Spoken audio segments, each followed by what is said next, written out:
Good evening, everybody. Can you hear me? Yes. Hi, Councilman Burns. Can you hear me? It's Grace. Oh, thank you very much. Thank you.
Okay, Grace, do we have everyone here?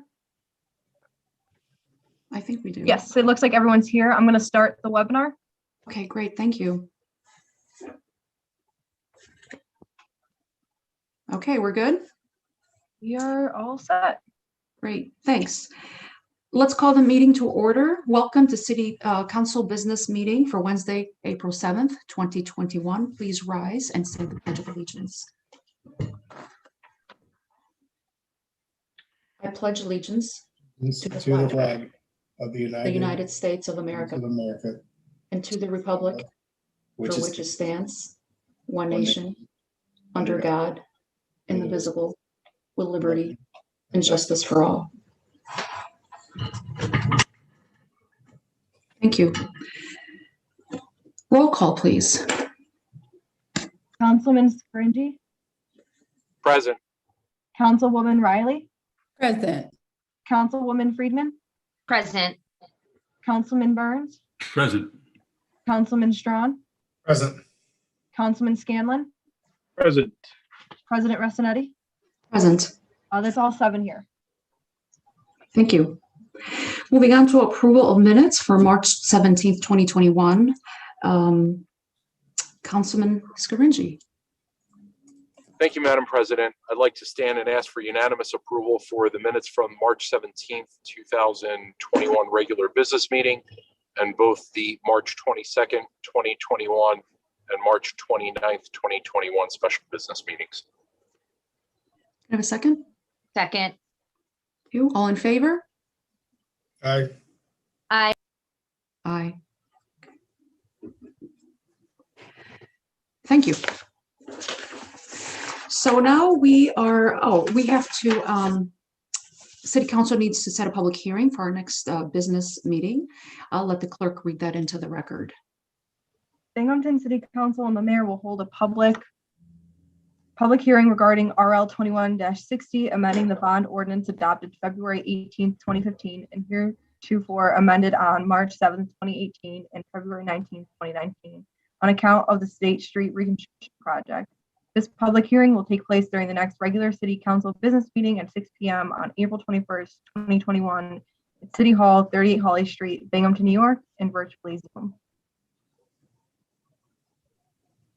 Okay. Thank you.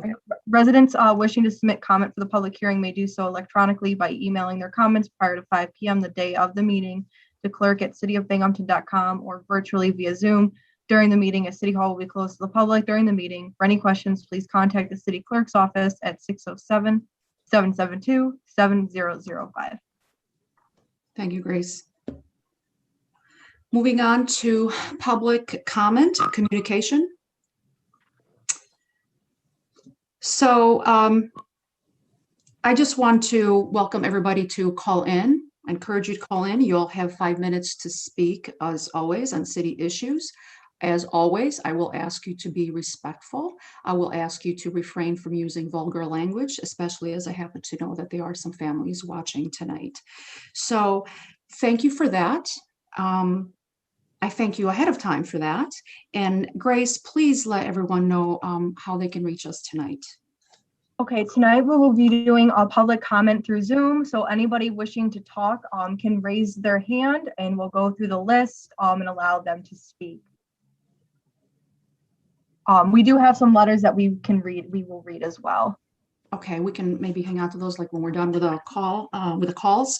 Yes. And can you please share that phone number? There's no phone number. Oh, We aren't up there. sorry. Okay, you're right. It's different now. Thank you.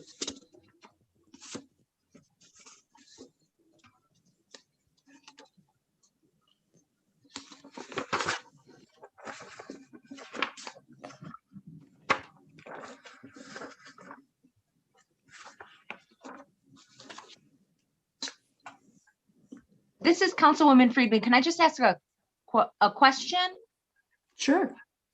So we're, members of the public are not participating by calling in on the phone? That is correct. We are not up in that location anymore. We are only on Zoom.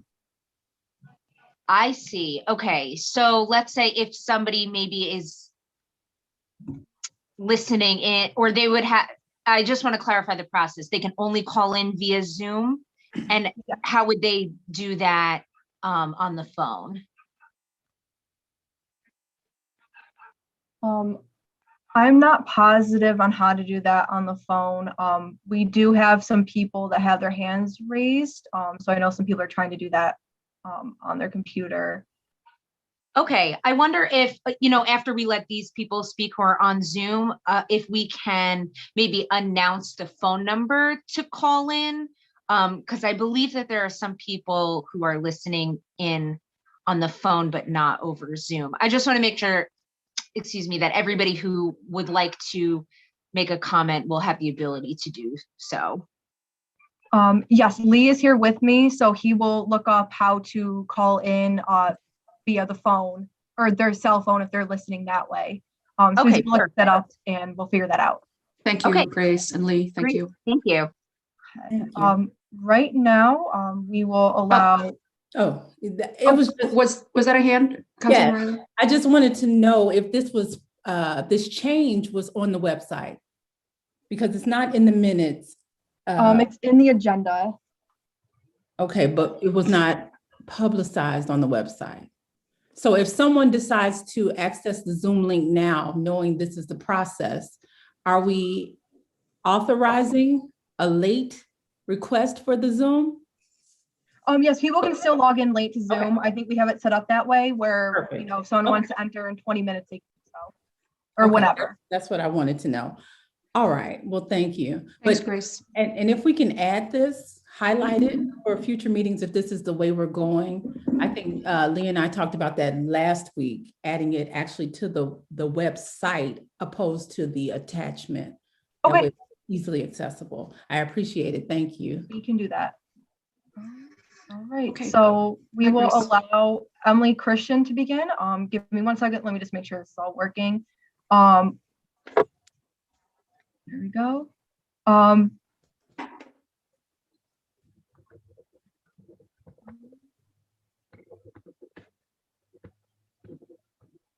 Okay. All right. Emily, can you hear me?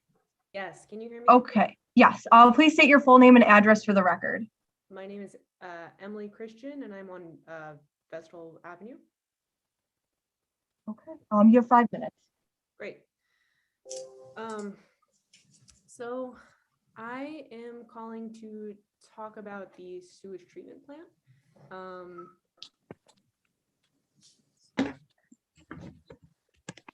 Privatization, which is unfortunately a conflict of interest. I'm wondering, first, why City Council doesn't recommend contracting with a company who has not been involved with the plant. The next point being, one of the main filter systems in the plant is made by Violia and traded under the name Kruger. Part of the audit is about making sure that the staff who work at the plant are maintaining and operating this filtration system accurately. So I'm wondering how Violia possibly audits the operation and maintenance of their own product without being biased, another conflict of interest. Thirdly, the DEC does annual inspections of the plant, including maintenance and operations. Why do we need to spend money when they do this for free? The latest annual inspection by the DEC engineer took place on January 21st of this year.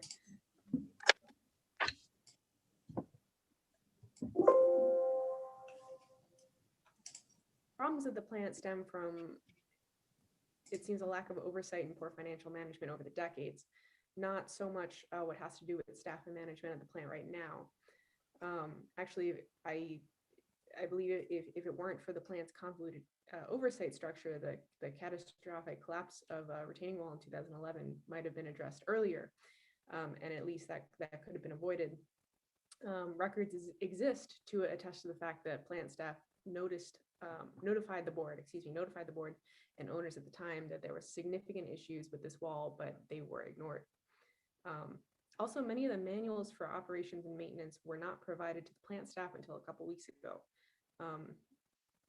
The city or someone sat on them for a couple months and only made them available to the staff at the plant on the day that the city posted their request for proposals for an audit.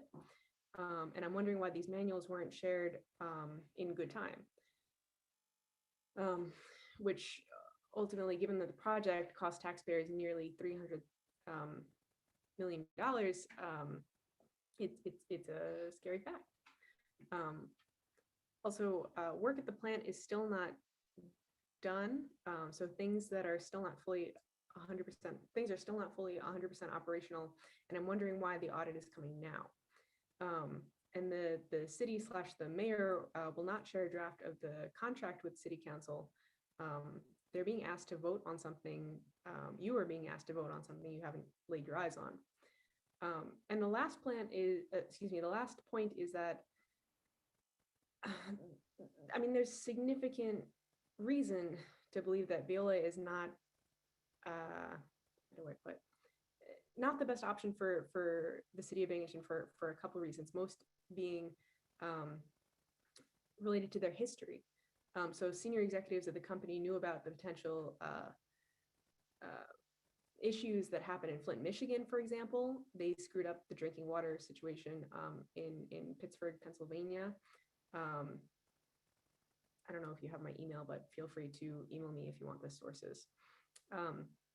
The city's corporation council seems to be more interested in defending Violia's reputation than to look into the real truths behind the history of Violia. So those are some of the main points I would like to summarize in 5 minutes.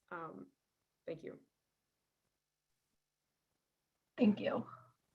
This is Councilwoman Friedman. It was quite difficult to hear that caller. And I received a message actually from a constituent who said that it was difficult for them as well. Is there any way to turn the volume up? It was also difficult to hear on our end. I hear you loud and clear, volumes all the way up on this. It could have just been her audio. I'm not positive.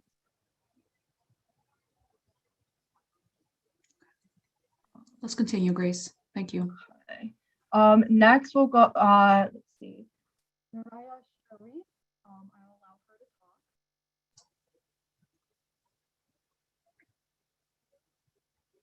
talk. Okay, can you hear me? We can't hear you. Are you there, Grace? Yes. Okay. Go ahead. All right, please state your full name and address for the record. It's me. Yes. My name is Naira Sharif, and I actually live in Flint, Michigan, and I am the director of a nonprofit organization called Flint Rising, which formed in the aftermath of the Flint water crisis. Excuse me. Point of order. I'd like to make a motion to waive the rules, please. I'll second. Thank you. Thank you. Thank you.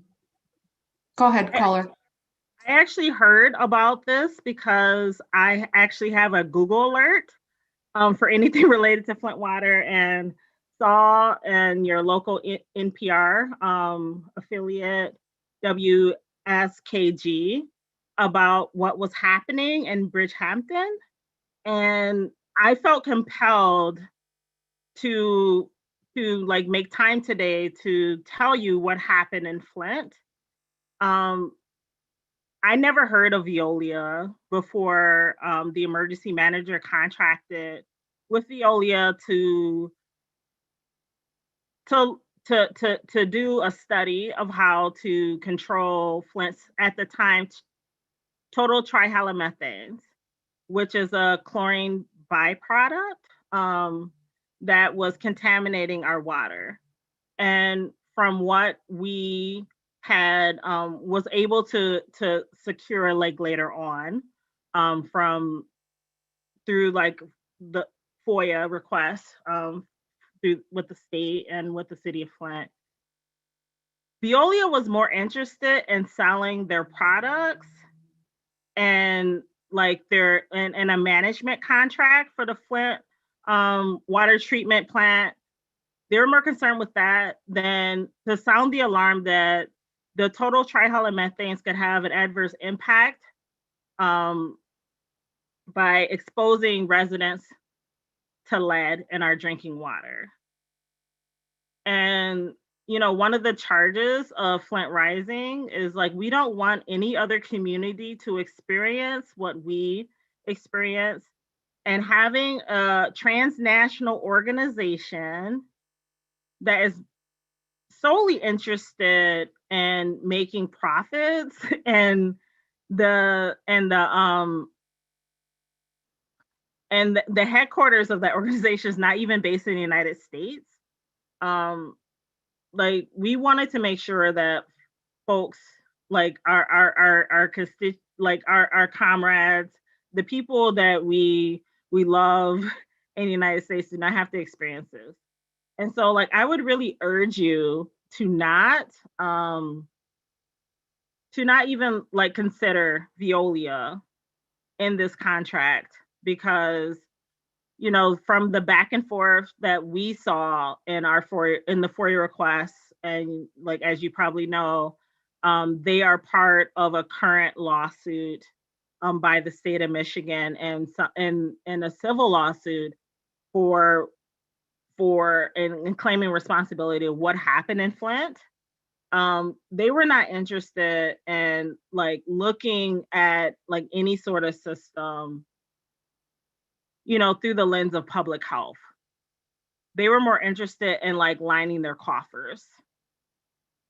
And no community should be looked at with dollar signs in their eyes and looking at like what's the long-term impacts of what's happening in Flint, where you have, you know, like populations and generations of folks who went through, like women who went through, you know, miscarriages for their young children, you know, like they've had miscarriages. Like we have children that had like elevated blood lead levels. And, you know, like, and we're still fighting for like the long-term resources for our population and ensuring that people have like long-term health care. Like, I really do not want that to happen to your community. Like the idea of that even happening is like making me tear up. And knowing that Violia is like this soulless corporation that is like in the business of privatizing water and sewer systems and does not even care of what's happening in your community. And like once you like sign on to them, like you really don't have any sort of recourse. Like I really do not want that to happen to your community. Like I don't even know your community, but like I just really felt like I wanted to like let you know of the struggles that we had in Flint. You have 1 minute left. Okay, thank you. I just really wanted you to know, and I really urge you not to approve any sort of contract with Violia. Thank you very much for your time. Thank you.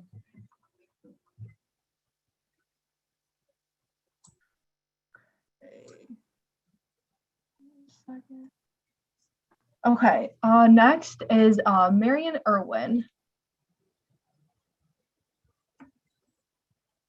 Hello, my name is Marion Irwin. I live at 9.5 Chase.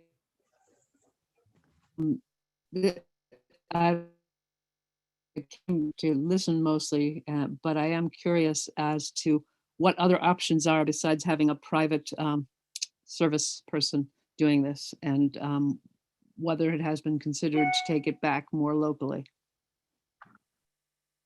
That's it. Thank you. Thank you.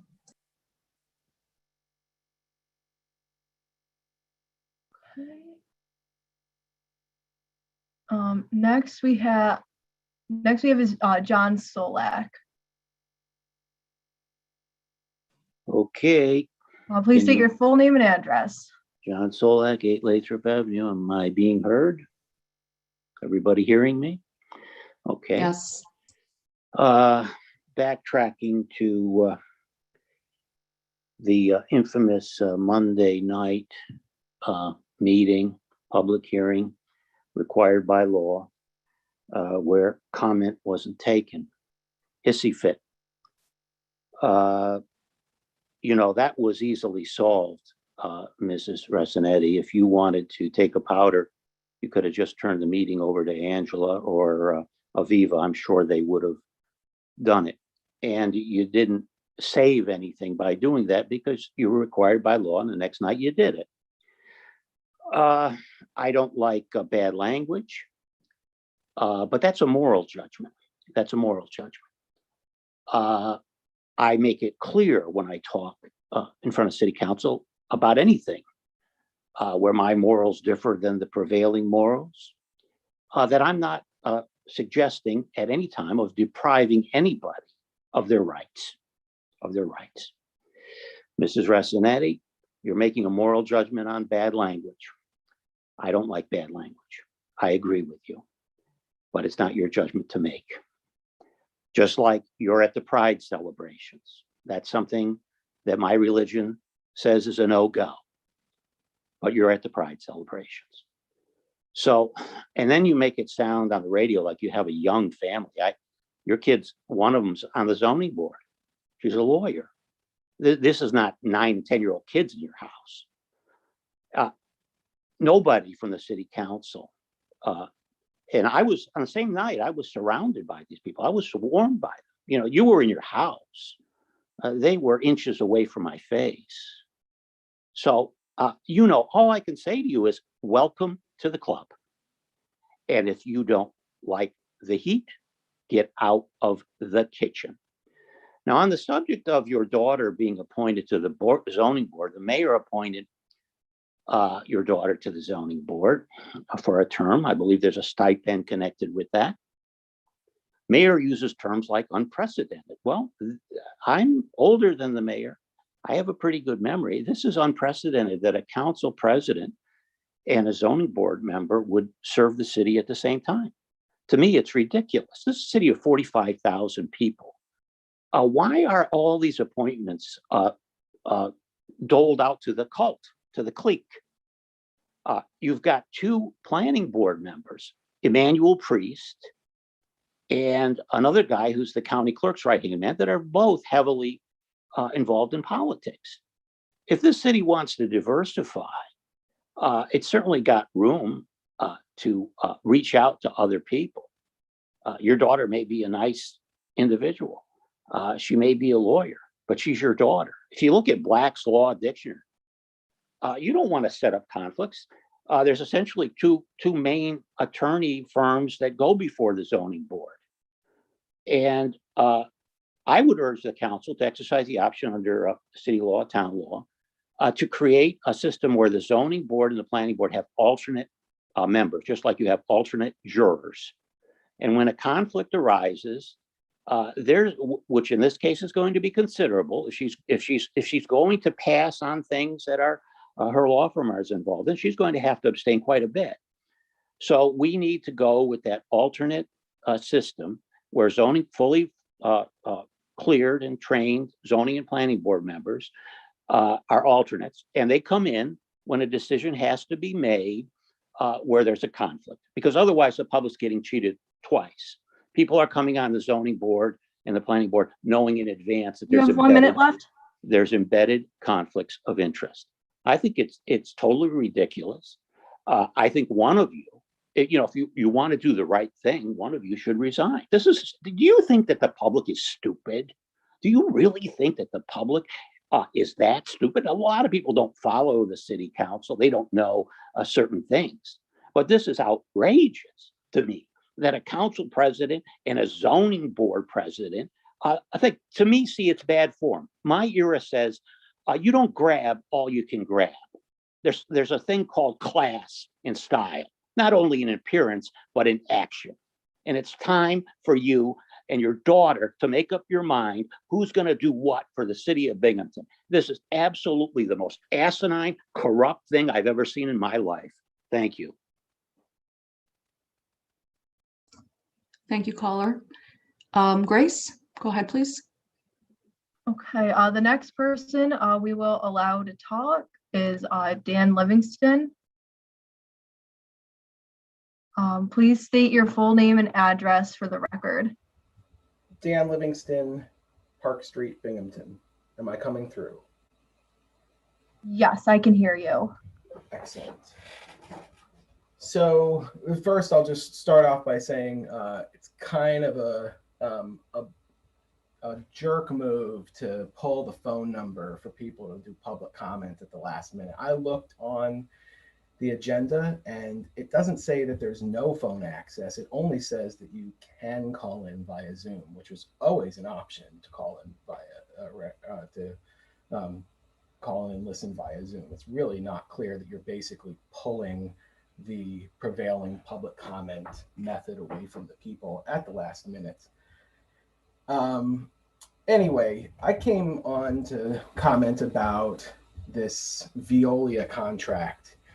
Now, first of all, I know that there's a meeting recording that has mysteriously disappeared of the work session where the mayor kind of stormed in and really disrupted that meeting while the city council was doing its work of questioning city hall staff about business that was before them.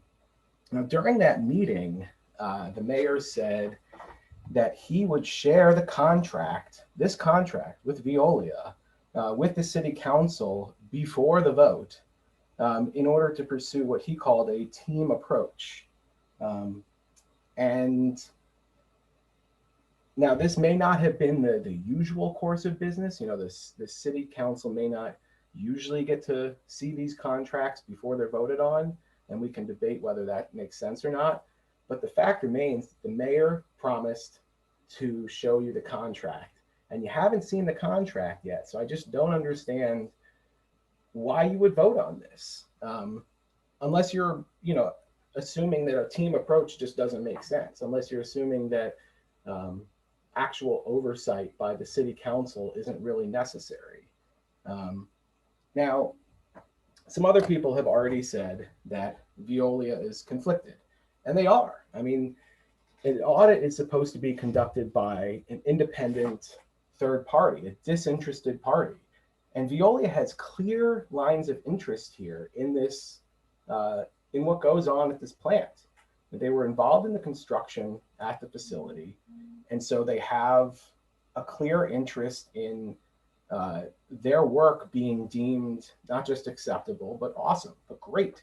And so to have them audit this facility, to have them audit the maintenance and inventory tracking system at the plant, it presents them with an opportunity to paint their involvement prior and during the construction in a more favorable light. In addition, they also have an active bid for this privatization contract, which everybody knows. Now, Ken Frank said at the work session on Monday that they can't change the bid that they submitted, but I looked at the privatization RFP and it says that the bids can be modified. So I don't know where he's coming off saying that there's no way they can use what they learn in fulfillment of this audit contract to strengthen their position for this RFP bid. In the RFP, it also says, the privatization RFP, it also says that the process for approving this privatization company was supposed to happen 120 days from the deadline that was in the RFP, which is 2 years ago almost. So if the city found a way to resurrect this dead privatization RFP, You have 1 minute left.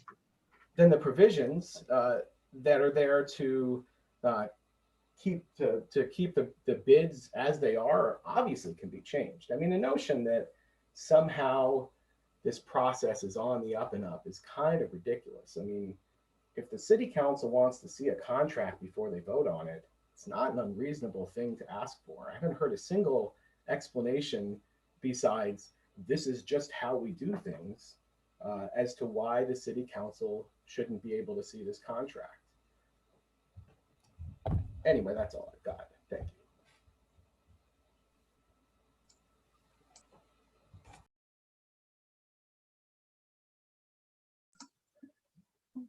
Okay, next up is Brian Swan.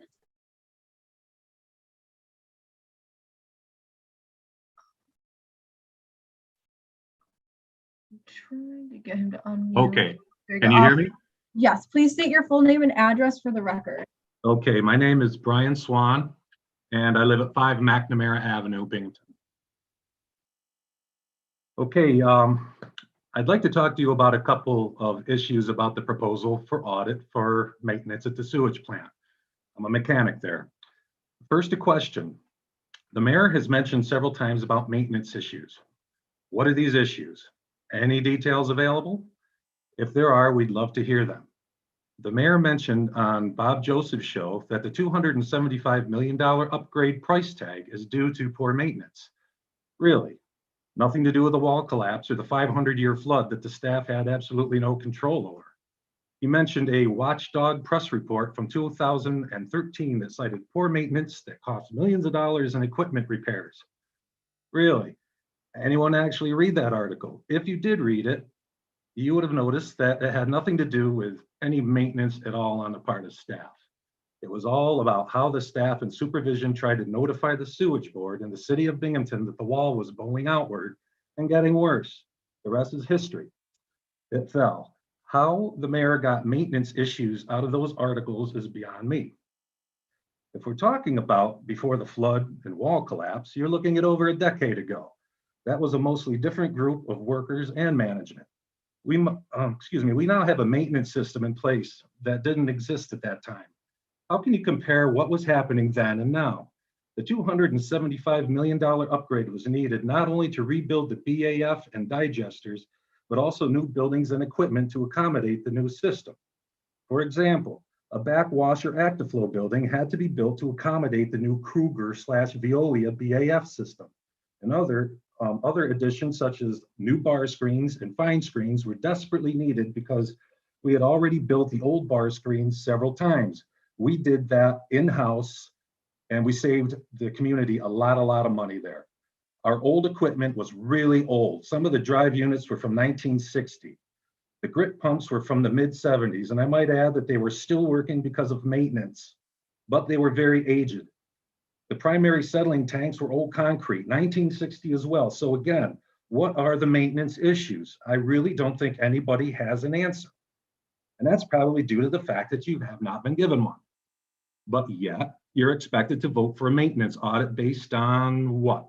You were told of maintenance issues, but it was never explained to you what exactly they are. Here's another question. Why Violia? Why bring Violia of all companies into our plant? They are a huge global company that swallows up water and wastewater plants throughout the world. The 66,000 price tag is nothing to them. So why would a huge company like that have interest in us for an audit? Hold on, they not only own the company that built and designed our BAF, but they were also major bidders for privatization. Something doesn't smell quite right, and it's not the sewage plant. It's pretty obvious that they have their eyes on the prize. It's definitely a conflict of interest, no matter what the mayor and his friends say. Do we really want or need that company in our maintenance system? And I want to stress this, we have nothing to hide. If anyone has any good ideas to bring to the table that can help us out, we're all for it.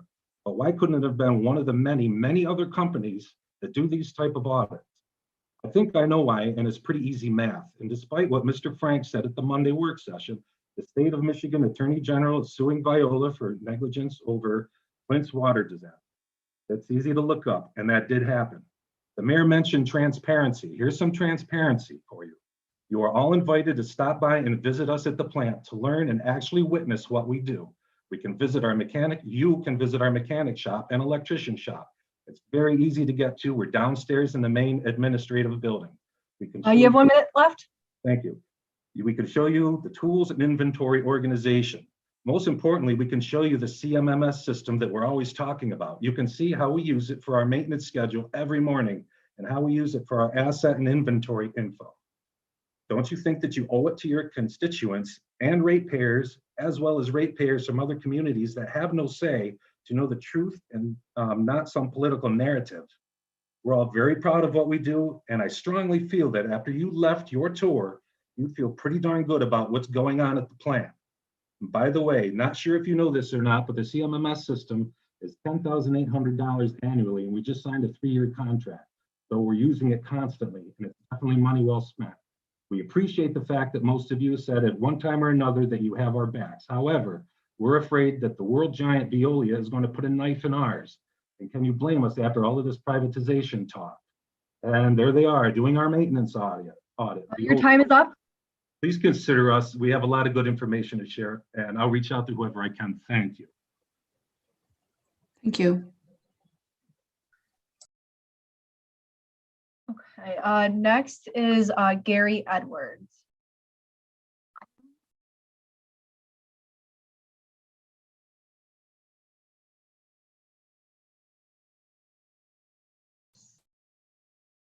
Asking him to unmute.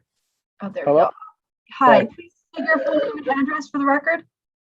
Gary Edwards, 13 Clarendon Drive, Binghamton, New York.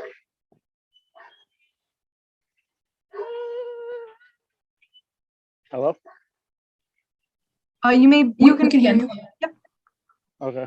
Sorry, I was, I guess first off, I would like to say I'm very disappointed on how this Zoom call just came about. I was ready to make phone calls and I had to scramble to get on Zoom, and I've never done this before. So that was a big disaster almost.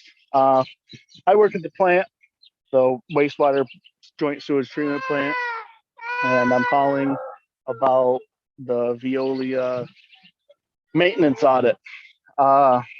Obviously, you guys have all heard Violia has their hooks into basically everything. They built they have some equipment in the plant.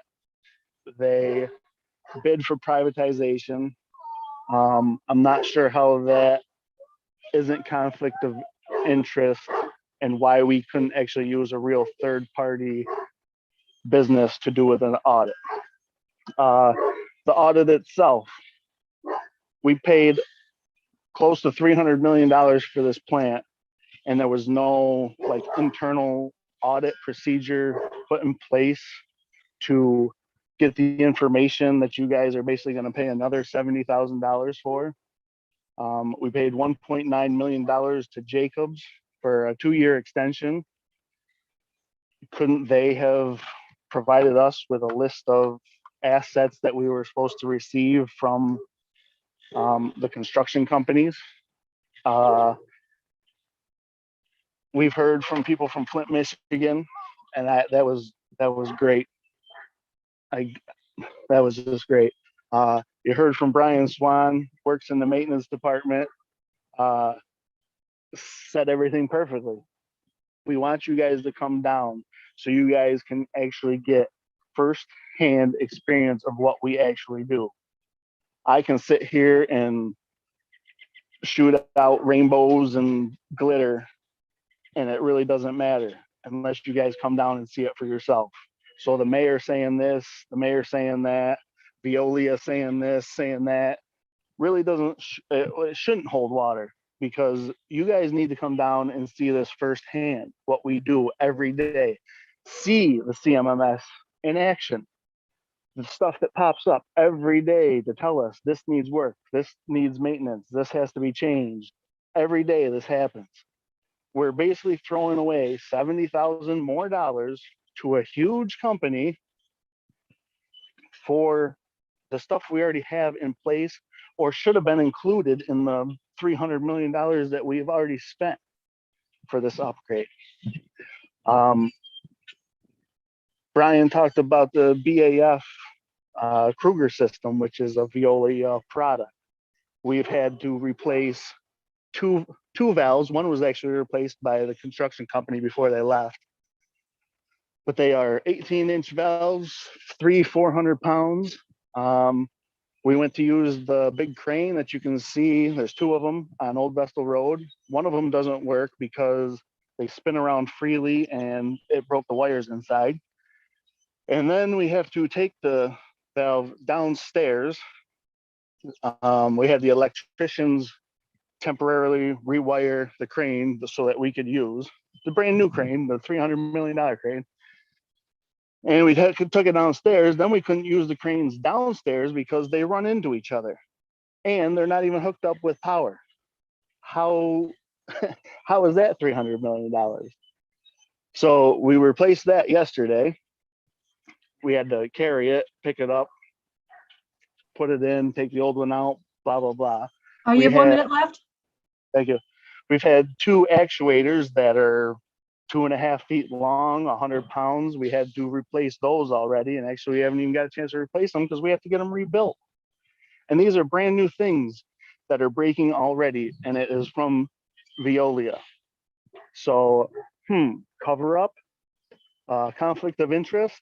I mean, just throw any word out there you would like. I mean, there's just issue after issue there. And again, if you guys come down, we could walk through and point at things that are ridiculous. We had $4,000 worth of scaffolding had to be put up to service a piece of equipment that has no other way to get to. No way to grease it, no way to check it out without renting scaffolding. It is not our fault. We work there. We do what we can. We make things up to get the job done. We save Your time is up. thousands and thousands of dollars every day. Violia is not the choice. Thank you. Thank you.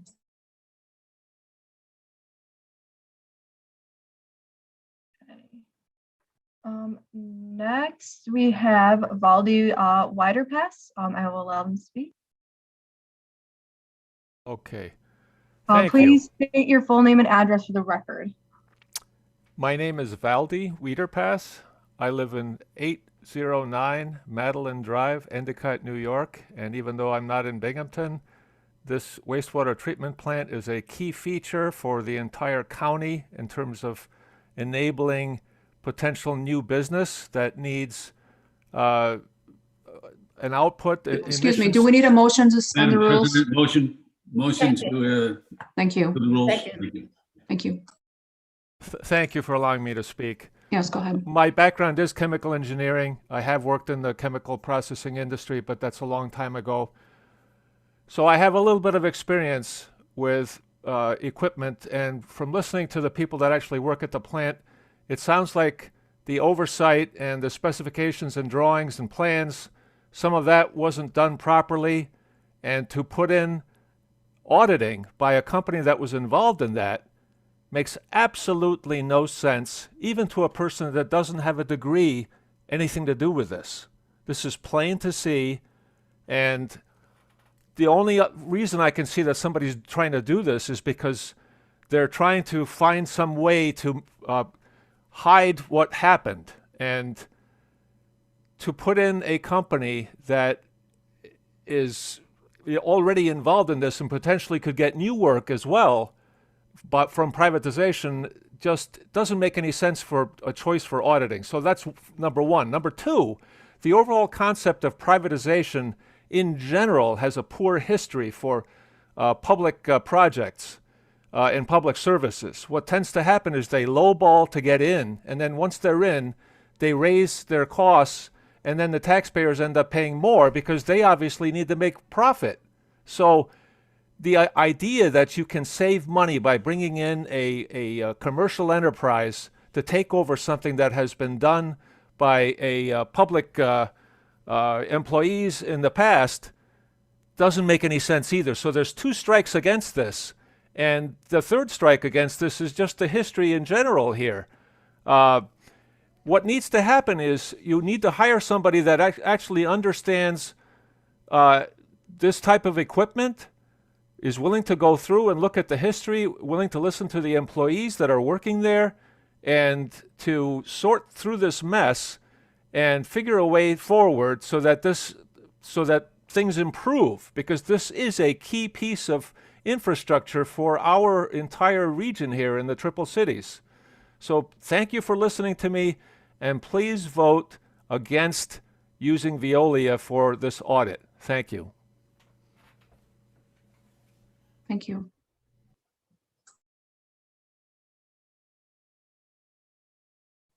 Okay, next we have Michael Dundon. Okay, Hello, please. everyone. I was just making sure everyone could hear me. My name is Michael Dundon. I live at 13 Bradley Street, Binghamton, New York. I'm going to kind of make this short and simple.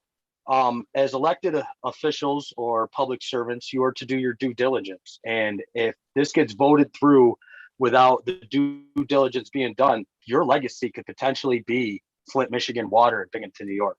And if that's what you're willing to risk your legacy on without seeing contracts, without kicking tires and making sure everything's not in line, well, then so be it. But if the water gets poisoned in this area, that's going to be your legacy. And I'm sure the council people, when they brought Viola in Flint, Michigan, didn't think anything of it and probably let it go by. But if that's what you guys do, it's going to be exactly the same thing. And that'll be the end of any of you ever having a political future. And like I said, that'll be tied to your legacy for the rest of your life. That's all I have to say. I don't need the allotted 5 minutes. God bless, and I hope you guys do the right thing. Thank you. Thank you. Next, we have Tom Costello.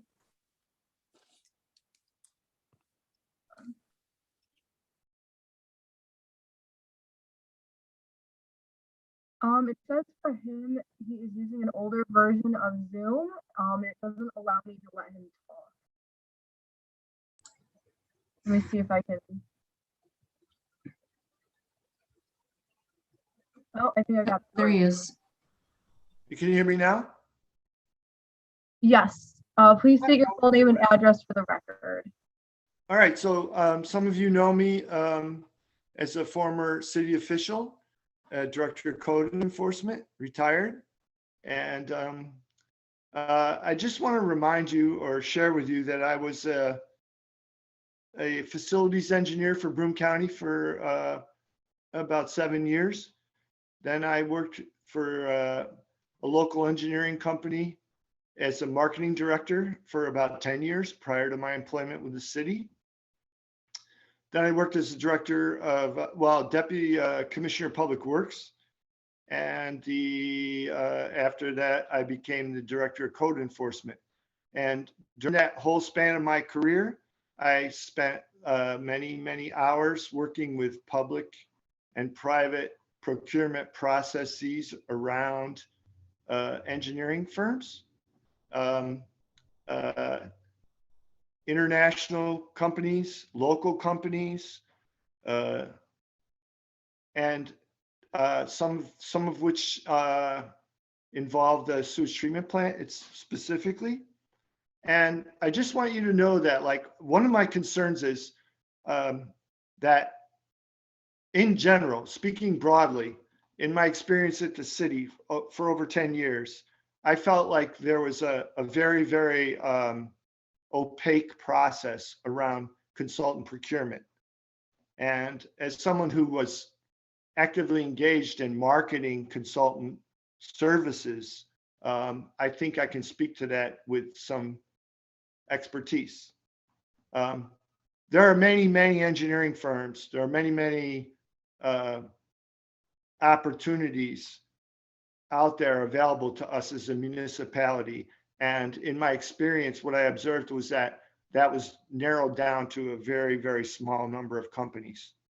And speaking of the sewage treatment plant in particular, you may or may not remember or know, but right from its inception, there was a company called Calcerino and Spinos, CNS, that was basically the house engineer for decades. And some of their work was great. Some of their work maybe was not so great, but it definitely affected how the history of our sewage treatment plant evolved over time. And I am really concerned that when you're choosing this particular firm, that you might be picking the next CNS company that might be dominant in our community for the next 20 or 30 years.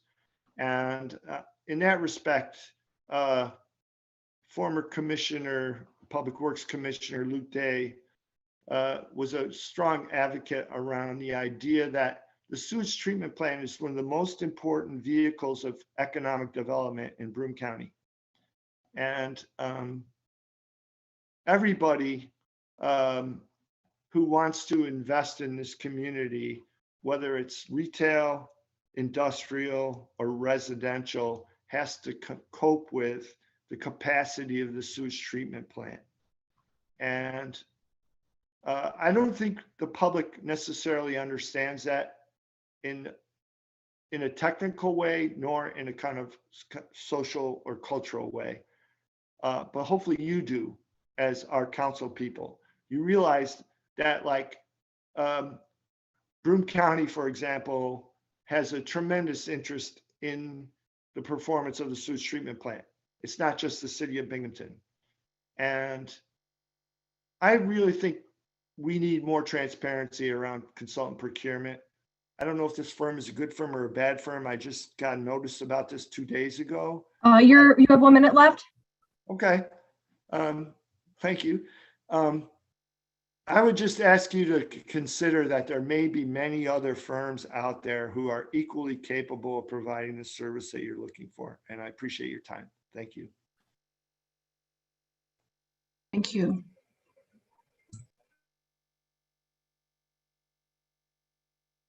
Okay, hold on. I just had to make sure I don't want to. He might just stay as a panelist. I don't know how to remove him as a panelist right now. So we will move on to the next person. I'll try to figure that out as we're going along. The next person to talk is Mary Clark. Thank you for your time today. I'm Mary Clark. I live at Laurel Avenue in Binghamton. I was really moved by the woman from Flint, Michigan, who called to warn us.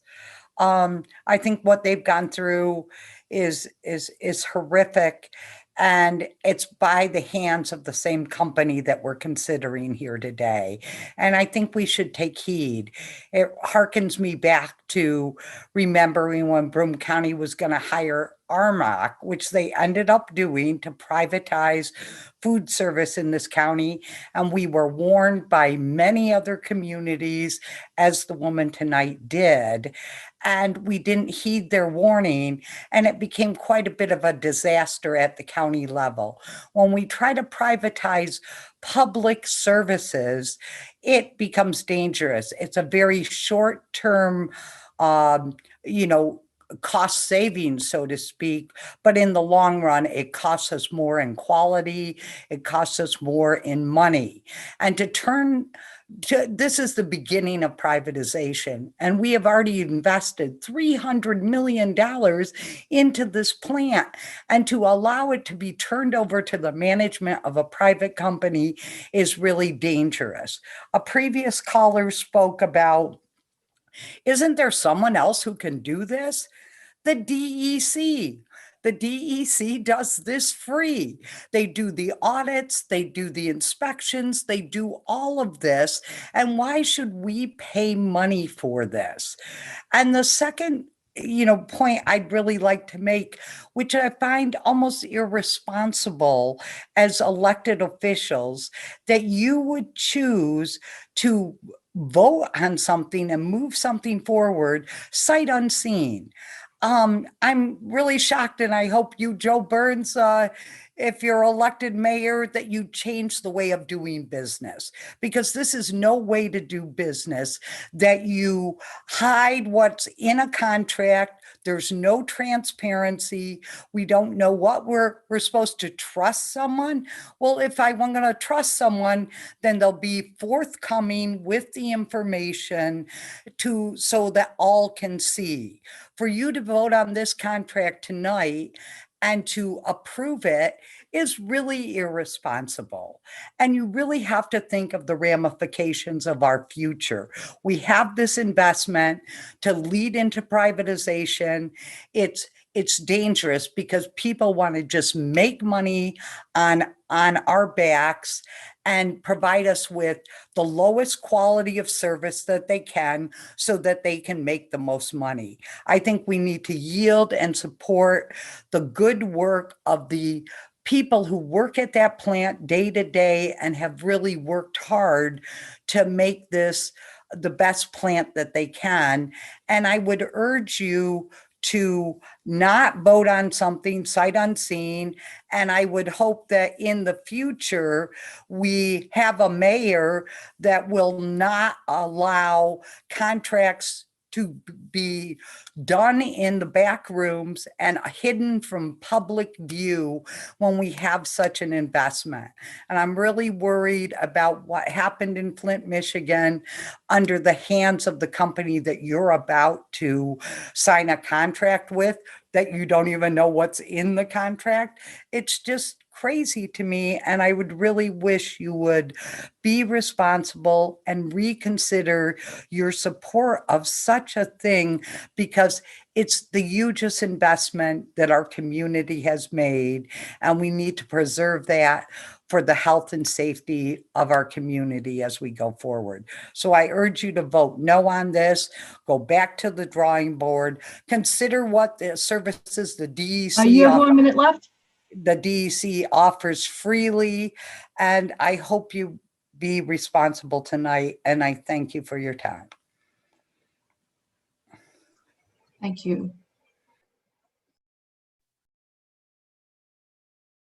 Okay, next we have Terry Renia. There we go. Okay. Good evening. My name is Terry Renia. I live at 5 Chapin Street in the city of Binghamton. And I am calling tonight to ultimately speak with you about the proposed audit at the joint sewage treatment plant. But I have just a couple of things I have to touch on first, because I think it would be really remiss if I didn't. First of all, I just tuned in to the meeting at about 6:30, so I apologize if anything that I say is repetitive of what you've already heard. The change of the meeting from 6:30 to 6 is really a way to lock out working people and make it more difficult for them to participate in this process.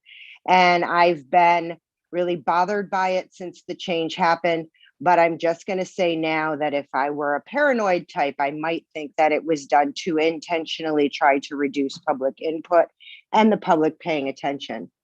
The second thing that I want to say, and I understand that the format of the online meetings has had to change because of the way that council is meeting all off-site now. I understand all of that. But a year into this process of online meetings and trying to keep the public engaged, to change the time that you meet, and then now to change the way that people can call in and make their voices known is really, it's really kind of unforgivable. There should have been some publicity around this to let folks know. Something on the council webpage. Look, you're no longer going to be able to call the number you've always called. You're going to have a current version of Zoom, and you're going to have to sign on Zoom to get in. I've had people text me and ask me, how do I call city council tonight? Because it was not publicized, and I don't know if it was made clear in the beginning of this meeting, but it's not now. If I were, again, a paranoid type, I would feel like perhaps this was an attempt to just continue to pull the shade down and make it harder for the public to engage and to be aware of what's going on. one last thing, and then I'll talk about this audit. And this is about council's role in general. I have called and been to meetings, and I've said this a million times as someone who served on council for 10 years. City council has a role. And the role isn't to say no to the administration every time, but the role is to oversee the purse strings. And the role is to be another set of eyes. And the role is to make sure that your constituents, the residents of this city, are represented in the decisions that you make every single time. I can tell you, when I was on city council, we saw contracts before we voted on them, period. I cannot grasp the idea of voting on something, giving someone a blank check. And for anyone who thinks that it doesn't matter, I just will refer you back to 2 years ago and the contract for $140,000 for the last audit of the sewage treatment plant that produced absolutely nothing, because there was nothing in the contract that called for a written report. So that's my say on that. And I really hope that this council will take a moment and think about working hard to increase transparency and accountability. And also, if we're going to be totally on Zoom, it would be nice to be able to see all the council members, not just 5 of you, although I'm grateful to the 5 of you for being on. Now, to the audit of the joint sewage treatment plant. I mean, I don't even know if everybody's here tonight. To the audit of the joint sewage treatment plant. If a legitimate maintenance audit is what you're looking for, the way to get a legitimate audit is with a disinterested third party, someone who has nothing to gain or lose by their involvement in this audit, someone who is hired purely to do an audit. I own a business that gets audited every year, has a quality audit done on it every year. The consultant that audits my business changes the auditor every other year to make sure that it's a disinterested party, third You have party. 1 minute left. I would suggest that council listen to the employees. I would suggest that you follow your conscience and your common sense regarding conflict of interest. And I would beg you to just do the right thing. You are allowed to vote no, council. You really are. It doesn't mean you're obstructionist. It doesn't mean you're trying to stop progress. It is your job to represent everybody's interests. If you need an audit, find a disinterested third party who's not involved and contract with them. Thank you. Thank you.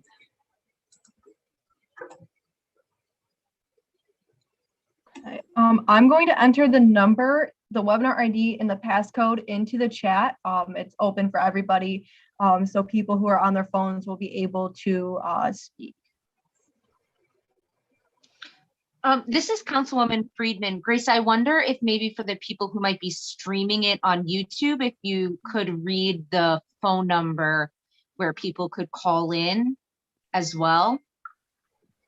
I have that information available if you don't have it. Okay. Yep, I have it right here. Okay, perfect. It's 1-929-205-6099. Webinar ID 985-8742-5513. Passcode 981376.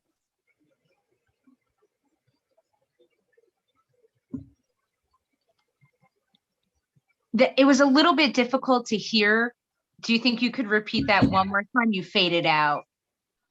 Yes. The number is 1-929-205-6099. Webinar ID 8742-5513. Passcode 981376.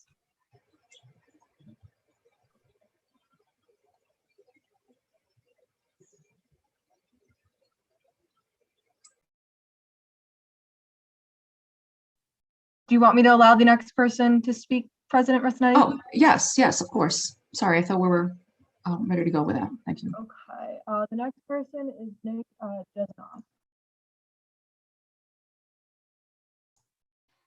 Hello, can you hear me? Yes. Hi, thanks for taking me. Just want to say that wanted to speak on the Violia topic for a moment. I think nobody wants Binghamton to become the next Flint, Michigan. The fact that there's like this much conversation around wanting to hire a water company directly tied to the Flint water crisis is like incredibly concerning. You ask anybody, Republicans, Democrats, anybody, independents, if they want Flint, Michigan water, and they will tell you no. 100% of people will tell you no. This is not a partisan issue. So beyond that, audits are only really effective when they're done by a neutral party. A company auditing their own work and also a utility that they're looking to privatize, that's not okay. That's like obviously a conflict of interest. How can you take any conclusions that they come to seriously? There's a reason that auditors don't work for the companies that they're auditing. Then the issue becomes who will audit the auditor? Who's going to come in and clean up Violia's mess down the line? And then beyond that, like, why is it all being done so secretly? If it's essential, share the draft of the contract. Let us all see it. It can speak for itself. Hiding and obfuscating information is never going to create trust for anything, especially something as vital as water. If the mayor and anyone else who feels this is essential can share that information, let's see it. Let's see it. Stand by it. If you stand by this information, let us see the information. Let's go. And then beyond that, like, how are you going to privatize water? You can't just take that back. This isn't like, oh, we're going to give it off to this company for 2 years. You lose control of your water. Water is essential to everything. You allow a company to do what they want with your water, you are in for serious issues. Nobody wants Flint water here. Nobody wants it. People in Flint don't want Flint water. Anyway, that's all I have. Thank you for taking my call. Thank you.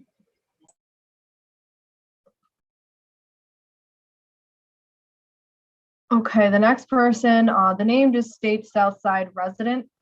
When they speak, they'll have to state their full name and address for the record. Hello? Hi, please state your full name and address for the record. Yeah, sure. This is Rob Rainierson. I'm on Pearl Ave in the city of Binghamton. I'm a little disappointed. Long-time listener, first-time caller. I'm a little bit disappointed. You know, I used to be the mayor from my hometown, and I was a former trustee, so I get how this all works.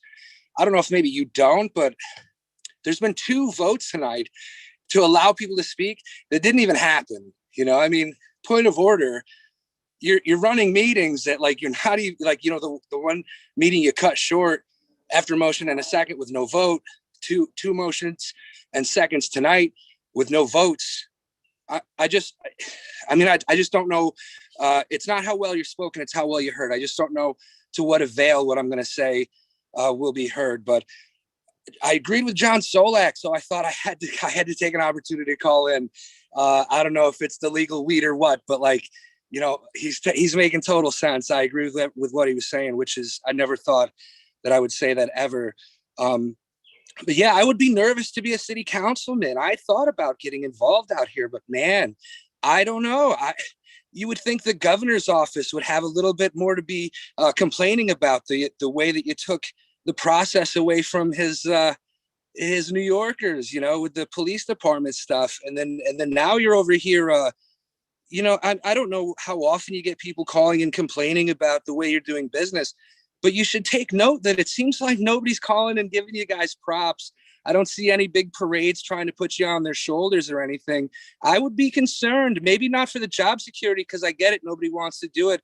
I understand it. I understand that it's a thankless job. Just sitting here taking this from me even is uncool.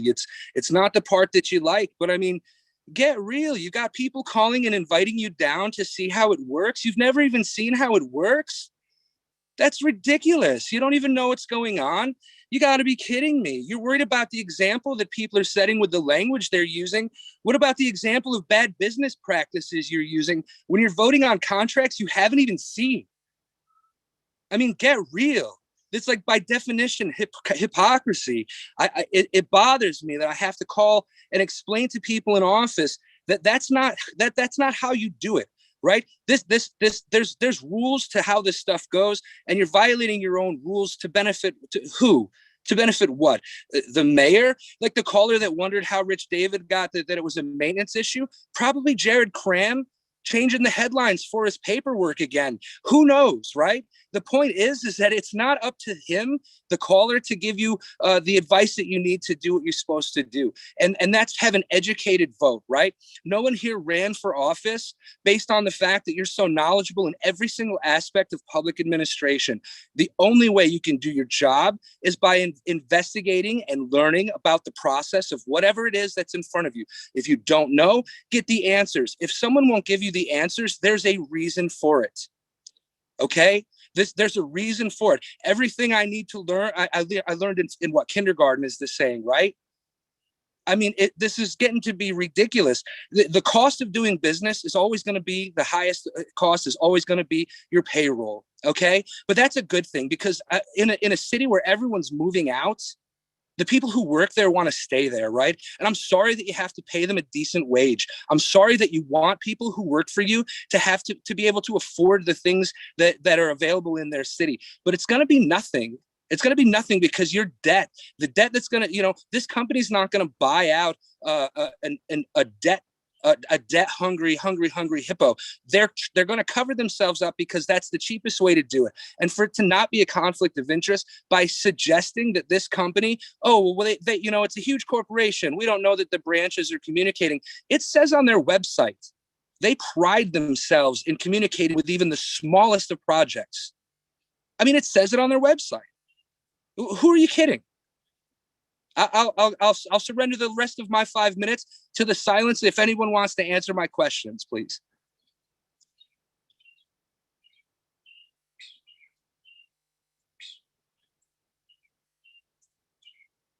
That's what I figured. Seriously. That's what I'm getting. I just moved here. I just got here. I haven't even really decided if I was going to get involved or not. But I guess I don't have. You have a minute left. Infuriates me. I've already given, what's that? Is that my 1 minute? Yes, you have about 40 seconds left. I just can't believe that no one wants to take an opportunity to explain to the people who are listening anything, answer anyone's questions. Of all the questions that have been raised to you, nobody wants to take advantage of that.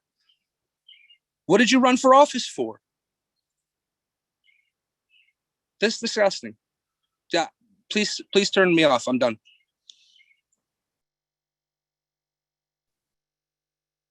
Okay. The next person we have is Susan Link. I will allow her to talk. Please state your full name and address for the record. Susan Link, and I live on the east side of Binghamton. Good evening, everyone. Wow, that last speaker. Oh. Anywho, I want to thank you for the opportunity to speak. Unfortunately, I didn't know about this notice till 5:30 this evening. So once again, I'm saying I'm not really prepared. However, I have done some research in the past about this company. And I don't know, guys, I really wish you could have read the contract first. If you could have done some research yourself, this is not a good idea. Now, I understand I'm not an engineer, but we had people this evening who were engineers and who were explaining. You had several employees who, by the way, took big risks to talk against this project. You do know that. It's happened before. Look at Dan Livingston. When he started photographing and making public what was going on in our treatment facility. Not good. And they're offering to show you what's happening.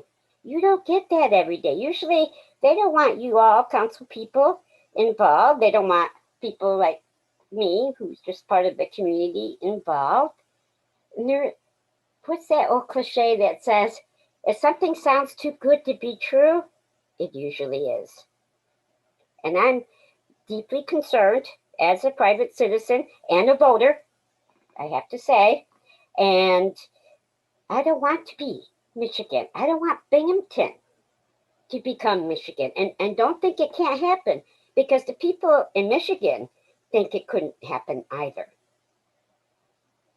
So I don't know if you can do table this vote this evening so you get the opportunity to talk to the employees, go get a tour. You don't have to listen to all the speakers that you had this evening, although I thought a lot of them had a lot to say. And I have to say what Terry said, I wish all city council would be here so I could see who's involved, because all I see is you five. Tom was on in the beginning and then he disappeared. But that says a lot too. And we're not here to give you guys a hard time. I know sometimes it feels that way. I know, and it's hard. It's hard to have your constituents disagree with you. But we're just trying to have our own transparency. We're trying to be fair and have an open dialogue. That's really what this boils down to. So please consider, I agree with almost everybody who spoke this evening. I know I'm just Susie Link and I just live in Binghamton, New York. I'm only one person, I get it, but I am a voter. And one thing to also keep in mind, our mayor is going to be leaving shortly, okay? So you all, if you vote for this and there are problems, you're going to be held accountable. He's going to be long gone. It ain't going to matter to him. Just keep that in mind. I so appreciate all of you and all of your hard work. I really do. I don't want you to hear anything different from my tone of voice. Thank you. Please take care. Thank you. Bye. Thank you.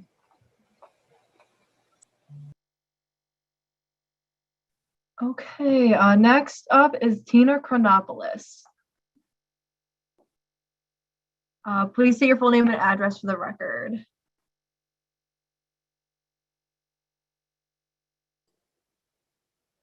Hi, can you hear me? Yes. Okay, beautiful. My name is Tina Chronopolis, and I live on Laurel Avenue. Tell me when I can go. You may begin. Great. Just a little shout out to the Southside resident. As someone who's been calling and attending these meetings since last summer, I think I've only missed 2. I can confirm that the way this council is being run is pretty unprofessional. The only people who ever ask any questions about anything are the Democrats. And I appreciate you. I am learning so much from you. The rest of you, you just rubber stamp stuff unless you are given a script by the mayor.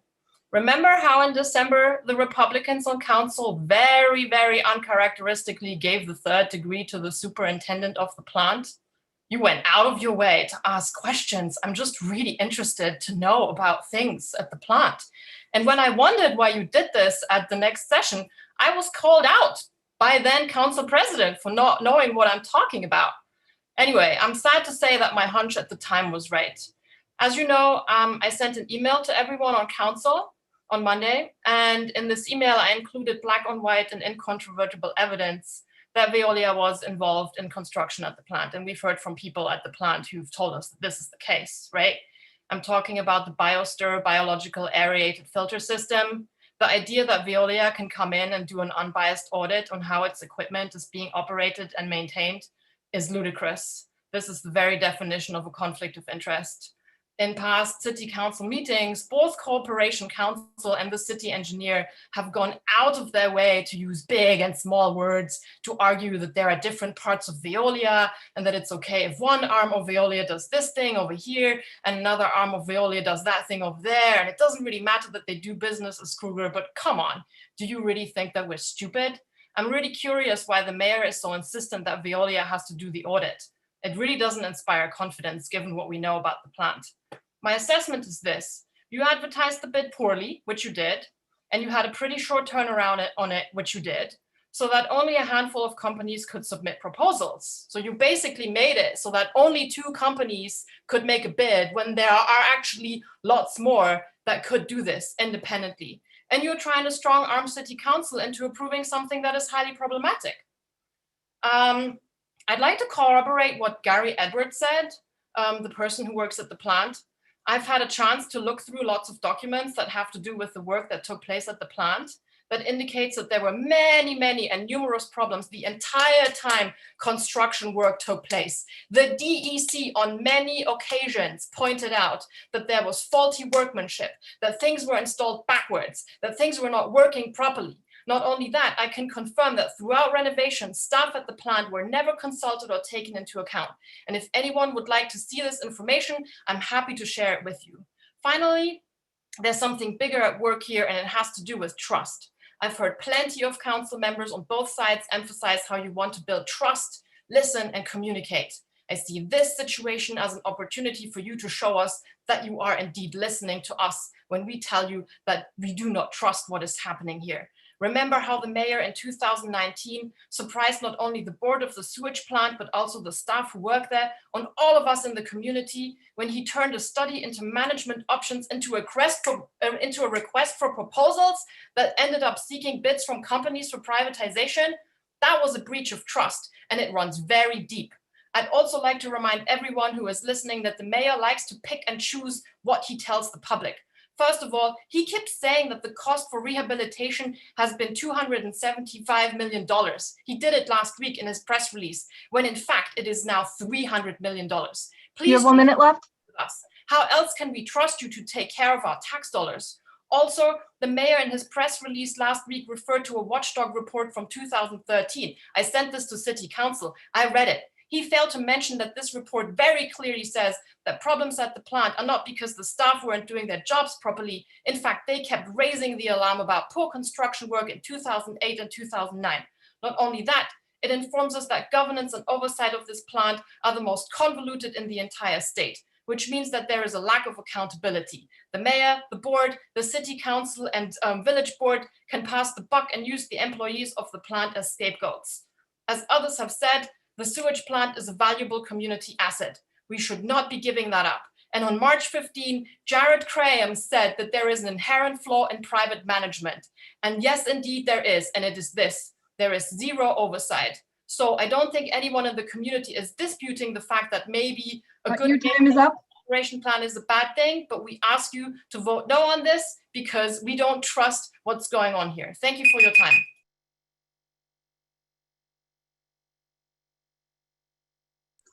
Okay, the next person to speak is Sarah Didwall.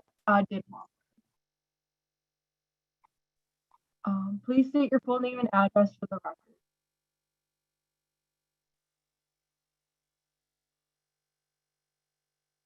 Sorry, Sarah Dinhofer, 30 Hendel Street. Can everybody hear me okay? Perfect. Hi, everyone. I'm just calling in to point out how clear it is that this deal is questionable enough that it's necessary to be passed in the most hidden way possible, it seems.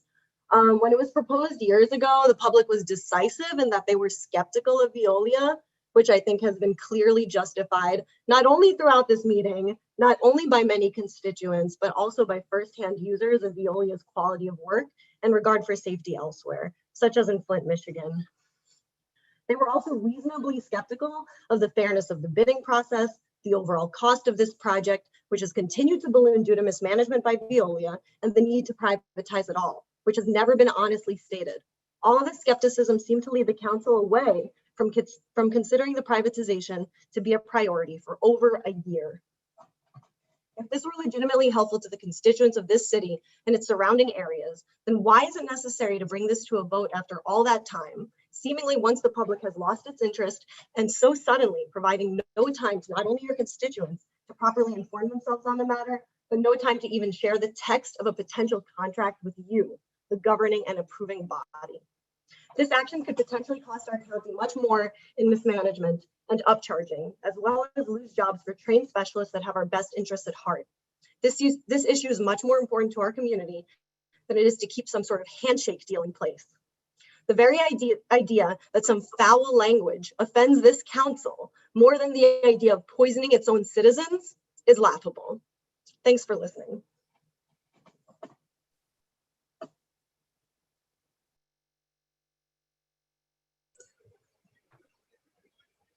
Okay, next we have Scott Romania. Please state your full name and address for the record.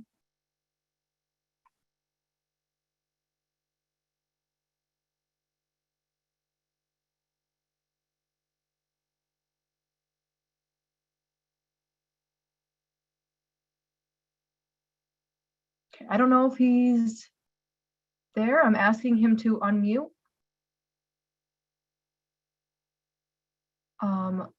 I can allow someone else to speak, and then if he's back on, I will let him speak. Go ahead, Grace. Thank you. All right, next up we have Lori Gagney.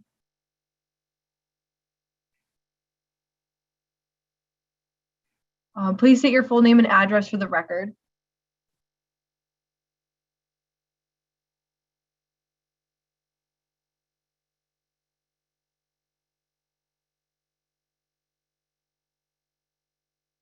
It says that she is unmuted. We cannot hear her if she is speaking.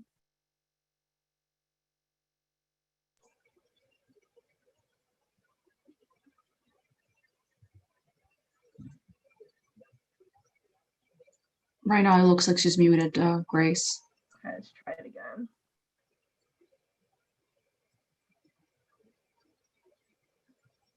Hi, can you hear us?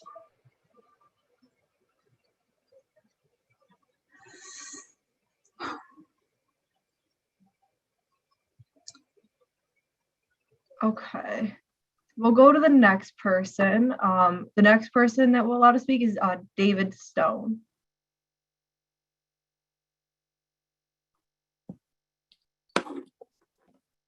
Please state your full name and address for the record. Hi, my name is David Stone. I've been a resident in the city since 1975. Most recently, a 30-plus year resident of Northside Sturgis Street. Currently in process to relocate back to the west side. I've heard a lot through various means about the sewage treatment plant and that there's a contract that you're voting on, excuse me, with the company, or to hire a company that has done reconstruction, remodeling, upgrades, whatever you want to call it, and that they're going to be auditing themselves. The idea that an organization that has done work can go in and verify that their work is up to the quality and standards that it's supposed to be is totally ridiculous. And I'm only seeing 5 council members on my screen. I don't know why there aren't a full house of council in this program. But for the council to vote for this contract without having read the contract is just beyond belief. I've been listening here to a number of people expressing their opinions, and I can't say that I disagree with much of anything they've had to say. And it boggles my mind that you can sit there and actually think that voting for a contract that you have no idea of its contents is appropriate. That just totally blows me away. Thank you for taking the time to listen to me, and thank you for the jobs that you're attempting to do to the best of your ability, I hope. And you all stay safe, stay well, and have a good evening. Thank you. Next, we have Jacob Rolston. Smile if you can hear me down there. Yes. Everybody hear me okay? Okay, perfect. Please state your full name and address for the record. Jacob Ralston. I live at 1092 Powers Road, Compton, New York. Well, there's nothing really else I could touch Sorry, on. do we need a motion to suspend the rules? Did you say Conklin, New York? Yes, I did. Ken, point of order, we don't need a motion every time to allow somebody to speak. It's a one-time. Okay. I believe Thank so. Asking Ken. Madam President, that's correct. That motion only needs to be made once. Got it. Thank you. Perfect. Good to go? Yes, you are. Thank you. Okay, thank you. So I have been an employee at the Binghamton JC sewage treatment plant. I've been an operator there for, it'll be 15 years in September. And there's not a whole lot that I could touch on that, you know, my coworkers, people in the community haven't already touched on. You know, we all know deep down this minuscule $60,000 contract with Violia is just a golden key to come in the door to discredit the people who are civil servants, speaking the truth of things that happen there. But I'm not going to spend a lot of my time talking about that. I would rather spend the next few minutes talking about what we have done in the past couple of years as far as staff there. You know, the pandemic hit and we were on a hiring freeze. On top of that, we had to learn all the new equipment, processes, you know, put all this stuff online. We did it with bare minimum staffing. And, you know, we did it at an A+ rating from the DEC. So if you want an audit, an unbiased audit, I would listen to the DEC, and it doesn't get better than an A+ rating. I just want to say, in 15 years, I've never seen operators, mechanics, our lab technicians, our night shift, second shift people. We all are very knowledgeable. We are all clicking together. And I think if you guys were to all see it firsthand, you would be extremely proud, because I know I am. I'm pretty sure we all are. So, you know, I'm not looking for a pat on the back or, you know, any acknowledgement from the mayor. It would be nice, but I just wanted to use this time to put it out there that we have busted our hind ends to learn this equipment and do it right. And we are there for the ratepayers, for the people, for the river. We're not there for profit. And if you go that route, it's going to be a big mistake. That's all. Thank you.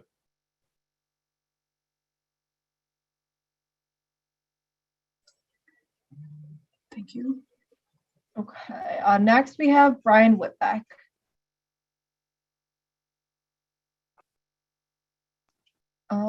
Please state your full name and address for the record. My name is Brian Whitbeck, 40 Main Street, Halstead, Pennsylvania. Everybody can hear me? Yep, okay. I'm a mechanic at the Binghamton Johnson City Wastewater. I think City Council should reconsider about having Violia do a maintenance study on the sewer authority. I would like to personally invite every council member to the plant, to our boardroom, which we have a projection there that we can actually show you what our maintenance program is, of how we actually put equipment into the system, how we make a PM schedule for it, how we go through the OEM, copy the OEM, put it into the CMMS system, and attach it to that asset and to that work order. So when that work order does come up, we're not spending our time going through all the owner's manuals, finding the section for of an oil change, of how to do it, when to do it, what kind of oil. We have a lot of different pieces of equipment that take different kinds of oil, but we need to know all that, and that's what our CMMS program does for us. It lets us know tools that we need. We can tell the system to do what wrenches, whatever we need for the system to say to us, we can put it in there. I kind of lost my place.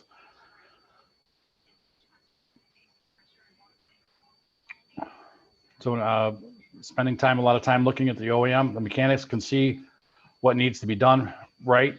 The work order comes up. Now, if the manufacturer has a web link to that piece of equipment, we can actually put that web link right to the CMMS system. And then actually when we have our phones with us, which we all carry our phones with us, and we all have Google, and we actually have the CMMS system on our mobile apps, we can actually bring up that website right then and there, and we can just read everything that we need to read.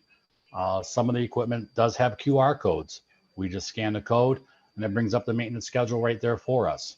right there at the piece of equipment. We're saving time. We're saving money. I don't think that we should, Viola should be asked to, I guess, evaluate themselves. They're the ones who helped build this plant, helped put all the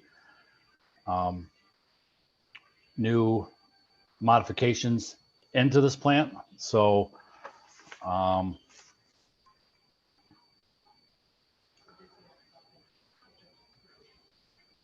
that's it. So, but like I said, I would like to say that I invite city council to come down there. You would just be in the boardroom. We can show you everything. We can hook up the computer right there to the projector. We can show you our whole maintenance program. So there would be no question on your part of that we do have a maintenance program in place, and we do have every piece of equipment captured, and we're doing our jobs like we're supposed to be doing as mechanics.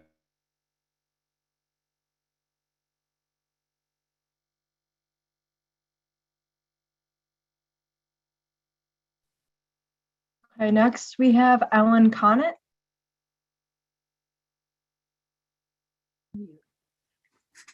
Please state your full name and address for the record. Hi, Ellen Connett, 104 Walnut Street, Binghamton. I wasn't quite sure of the status of your meeting. I only read a little bit about it. I know at one time there was consideration of selling the sewage treatment plant, and that was my concern. I was late for the meeting, so I didn't hear your introduction, and my apologies once again. But maybe I'll explain my concerns about being hesitant in selling the sewage treatment plant to a private entity. I think the community is much safer in owning it because it can be involved in its decisions more so than a private entity. A private entity will do as much as it can to make a profit. And for a community-owned sewage treatment plant, that is not its objective. Its objective is to do a good job in treating sewage. That is its first objective. Many sewage treatment plants accept wastes from outside of their area for considerable sums of money. And perhaps that will be what will happen also if it's publicly controlled. But if so, the public should be informed of that and what types of waste are being accepted from outside of our area. And so for me, that is a prime importance. It's very important. I don't know if it's correct that you haven't yet read the contract, but obviously it's very, very important to do that. And from the little I heard this evening, it seems you have some very fine residents who want to be involved with you as a unit. And I hope you take up that offer. Good luck to you all. And that's it. Thank you.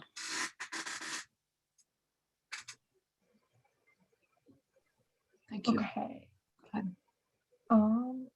We do have a number on here. I know they are not able to raise their hand, but I will allow them to speak in case they're waiting to. But I don't want to read the number out loud, so I'll just read the last two digits just so they're aware. The last two digits are 28.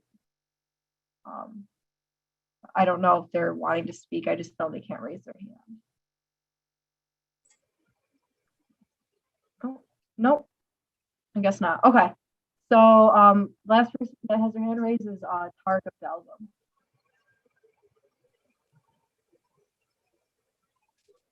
Please state your full name and for the record.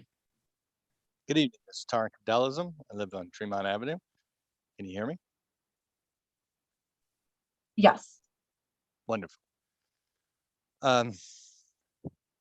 So I wanted to share a bit. I'm in people have done a wonderful job communicating some concerns. I imagine that there are some council members that are just listening, going through the motions.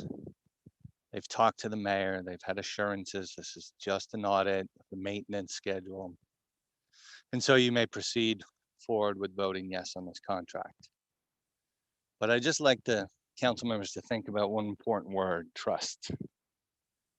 I don't think there's a single person, I know there's all 7 council members unanimously want to make sure that there is effective maintenance on a nearly $300 million investment that we just made as taxpayers. I would bet this might be the only issue in the history of Broome County in which 100% of every user shares that exact same goal. So this is not about those who don't want to see that happen. Like, we all are unanimous in ensuring effective maintenance of this massive and very significant public investment. The issue is trust. Mayor David, because of his prior actions, lacks credibility. He has sparked uncertainty, anxiety. It is largely because of the last contract, 140,000 plus contract, where it was supposed to be a study exploring management options, delivering a report, and instead it was the delivery of a multi-100-page RFP, moving the process forward to privatization. So I hope that all of you can also understand that there is just a deficit of trust. You all just finished the police reform panel. And I know every council member, particularly the Republican council members, you spoke about the need to rebuild trust and that we're communicating and that we're cooperating, and all that is just incredibly important to rebuild trust. Now, that is a very difficult issue to rebuild trust between police, Black and brown communities. That is an incredibly challenging issue to rebuild trust. With this issue, it is so simple. It's simply stating together, and it would be great if all 7 council members did this, to say, you know what, Mayor, we support your plan. We all support it. All of the community supports it. But because there's a lack of trust, all 7 of us are just going to not vote on this until the contract is available for public review and we all have a chance to see it. That's it. That's how you solve this issue. And when the solution to rebuilding and restoring trust is that simple, why would you not take that? Why does one Republican council member not stand up and just say, I want to work and communicate and collaborate and coordinate and help rebuild trust? There's no rush on this. If there's truly no one that does that, given you've heard hours now of folks who are anxious, who do not trust the mayor on this issue, board members who don't trust the mayor on this issue, staff, plant employees that don't trust the mayor on this issue. Like, if one Republican just can't stand up for them, then it really does cast serious doubt on everything you just said when it came to restoring trust between law enforcement and those who are disproportionately harmed. This is such a simple solution. And I hope that some of the council members, it'd be great if all of you could just once say, you know what, we're just going to wait till we see the contract. Thank you for considering that. Have a good evening.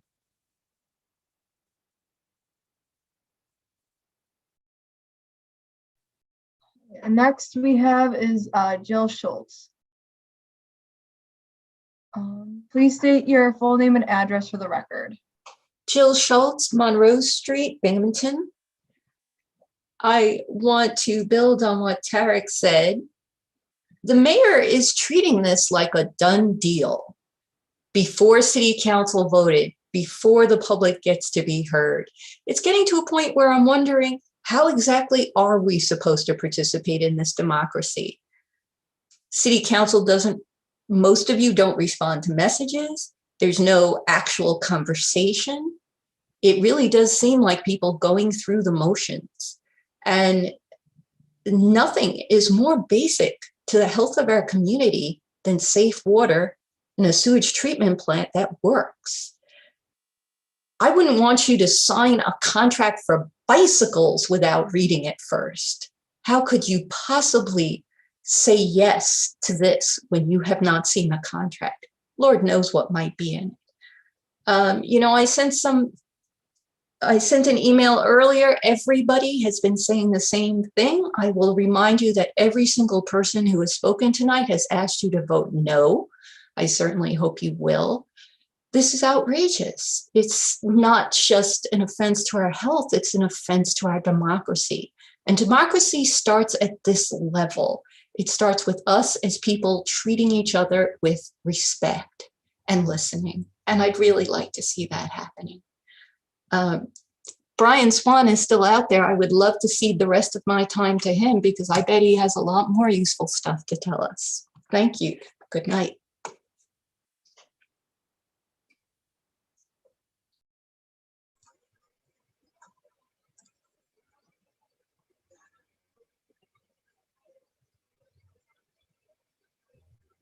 Okay, no more hands are raised. I do have a few letters that I can read if you want to go ahead with that, President Rossinetti. Yeah, we can move ahead with that portion of the comments. Okay. Grace, thank you.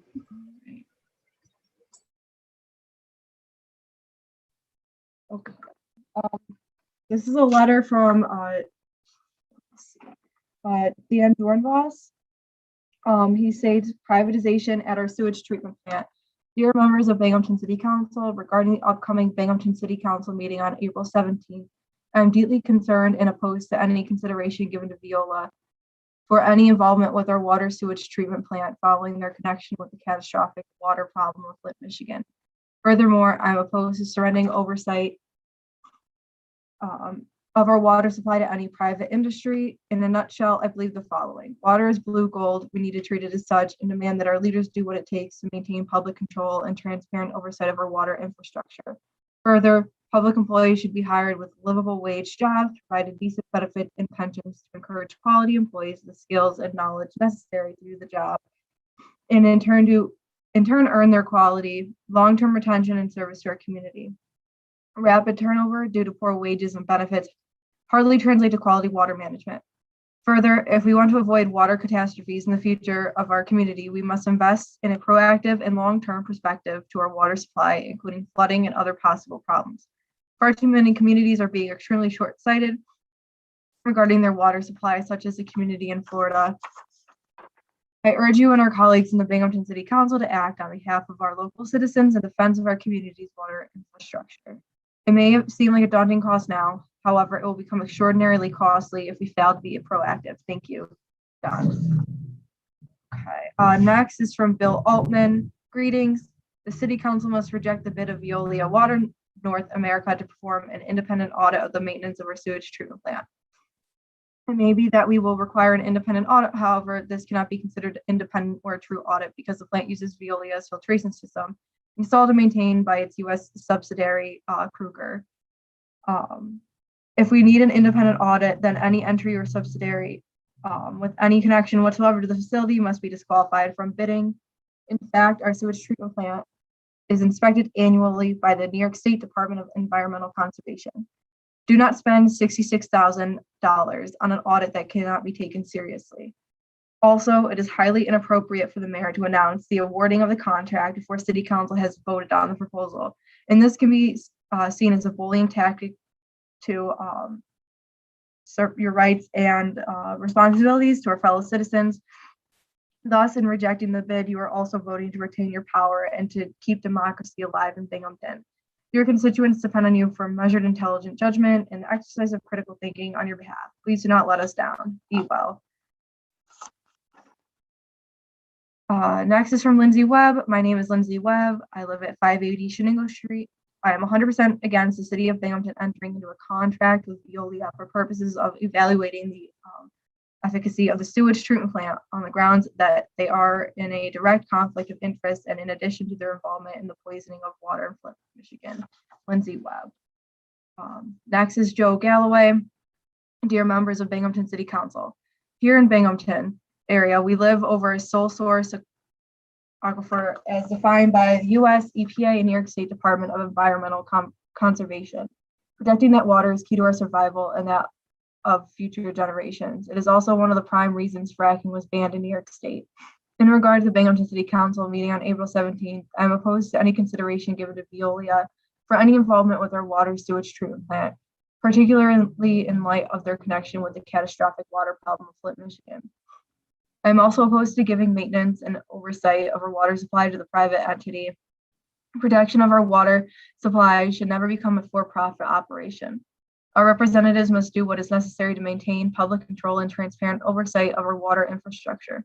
Furthermore, public employees should be hired with livable wage jobs, provided decent benefits and pensions to encourage quality employees with the skills and knowledge necessary to do a job and to in turn earn the quality, long-term retention and service of our community. Rapid turnover due to poor wages and benefits will not translate to quality water management. If we want to avoid water catastrophes in the future of our community, we must invest in a proactive long-term protection to our water supply, including flood mitigation and other possible problems. I urge all of Binghamton City Council to act on behalf of our local citizens in defense of our community's water infrastructure. Thank you. Next one is from Peggy Benz. I am opposed to hiring a firm to do this audit that has any connection to work already done or to an interest in operating a plant. An independent objective audit is needed on something as vital to the citizens' well-being as this. We've experienced serious problems and issues with the construction and operation of this plant. It's time to be fully transparent with the public.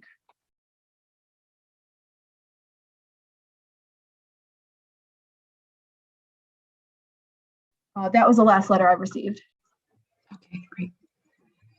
Thank you. Thank you, Grace, and thank to all of our callers. So we will be finishing up that portion of our meeting, and we will be moving on to the preferred agenda. Madam President, Yes. I apologize. I see that there are a couple more participants with their hands Are there? raised. Okay. Are Yeah. there? Go Sorry, ahead. I didn't see No, them. no, that's fine. I think Grace said there weren't any at that point. Go ahead. I will allow Alexis Plus to speak. Okay. Please state your full name and address for the record. Thank you so much. Greetings. My name is Alexis Plus, and I operate a nonprofit at 49 Pine Street in Binghamton, New York. I also am a 31-year engineer, structural engineer, and I'm really shocked at the proposal or the suggestion that the very firm that had involvement in the construction of the water treatment plant would also be investigating and performing an audit of the same plant when there are construction issues. I have extensive construction quality control experience as a structural engineer, and I can tell you, you never have the fox guarding the hen house on any type of a project. You would always hire an independent firm to do any kind of audit, construction quality control, review of operations or procedures. You would never use the same organization or firm who has done work on the original project. It just doesn't make good sense for the city. We really should keep this separate so that if there are any other issues that are revealed about the construction of the plant, that we can make sure that they are held accountable for that work, and you will not be able to do that if they're the ones who are performing the audit on the plant. It just makes absolutely no sense to me.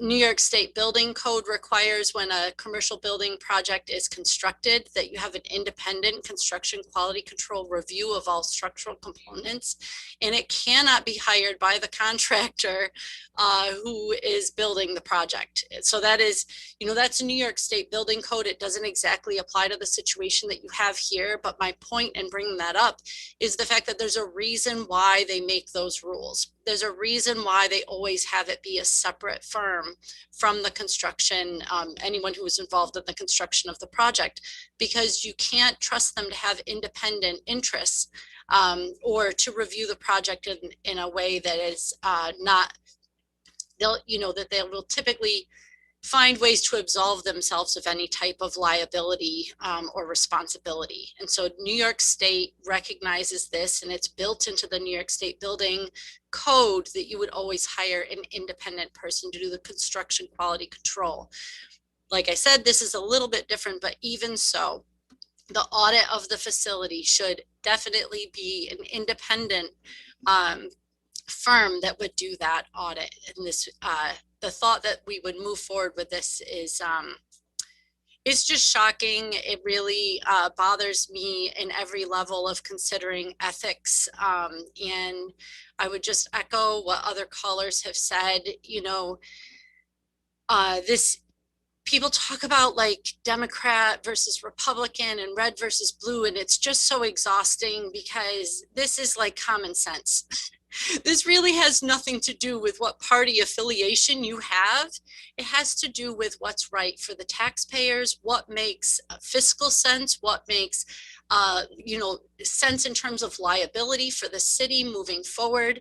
This just makes sense. It has nothing to do with what side a person sits on. So, you know, as a person who lives in this area, grew up here my entire 51 years, to watch things get voted on continuously in terms of Democrats voting one way and Republicans voting another way, when it has absolutely nothing to do with the policy or the proposal set in front of you, is really disturbing.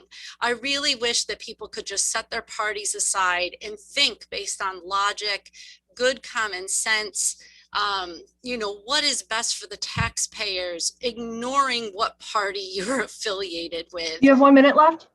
I just really would implore you all to consider that and do that. And again, you know, echoing what others have said in regards to like the police reform, it was so disappointing just to think that you know, having callers call in until they've exhausted their time limit and forcing you all to sit through an hour worth of public comment at every meeting should be something that every city council person is very excited about. The fact that you have engaged and concerned citizens should be something that would be absolutely exciting, that citizens care. But to have citizens call in with care and concern over and over again and then ignored becomes a real problem, and people will lose faith in their government. And I don't think that anyone wants that. So I would really ask everyone to consider what these multiple concerned citizens are calling in and saying. Thank you.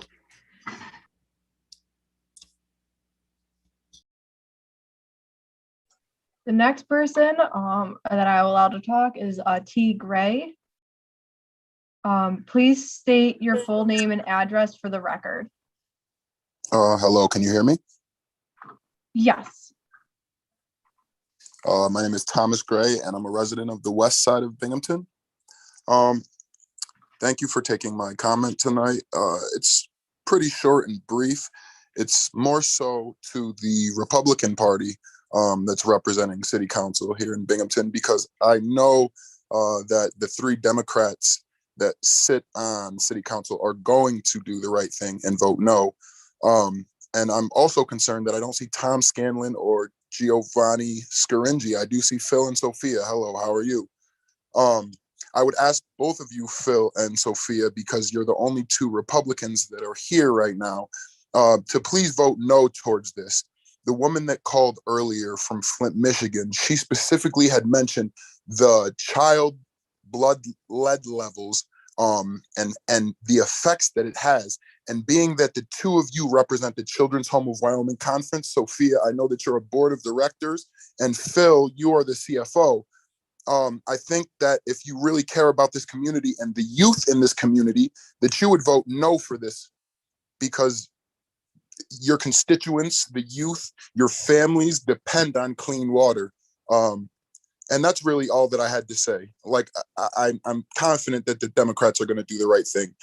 I'm not so sure about the Republicans, because I don't see that transparency there from you. And that's the most concerning thing, is you preach that we should be coming together in the community and doing the right thing, but you sit down on that all too often. So it's time to stand up and really show what you believe in. You know, accountability is the key, and let's get Binghamton improved. Let's stop the the old way of thinking. Let's become a little bit more progressive there. Okay. Thank you.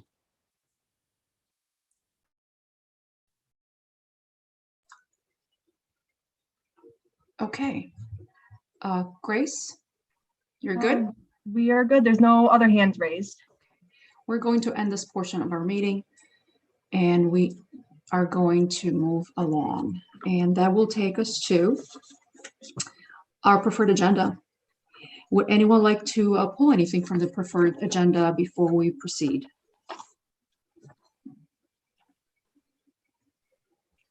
Okay. Not hear anything. So Grace, could you please introduce the preferred agenda, please? Yes. We have introductory ordinance 21-31, an ordinance to amend the code of the city of Binghamton, chapter 18, boards, commissions, and committees of sections 18 to 39 and 18 to 41 to update membership qualifications and to correct the terms of Commission on Architecture and Urban Design members. Any comments? Okay, can you move on please to the next one? Introductory ordinance 21-32, an ordinance to amend the 2021 police budget to amend positions in the code of the city of Binghamton, sections 124 to 39A, standard workday. Any discussion? Okay, so I'll take a motion to approve the preferred agenda. So moved. Second. Thank you, and we'll have a full roll call, please. Councilman Spanky. Can you say that again, Grace? We can't hear you. Councilman Scringy. Aye. Councilwoman Riley. Aye. Councilwoman Friedman. Aye. Councilman Burns. Aye. Councilman Strong. Aye. Councilman Scanlon. Aye. President Massotti.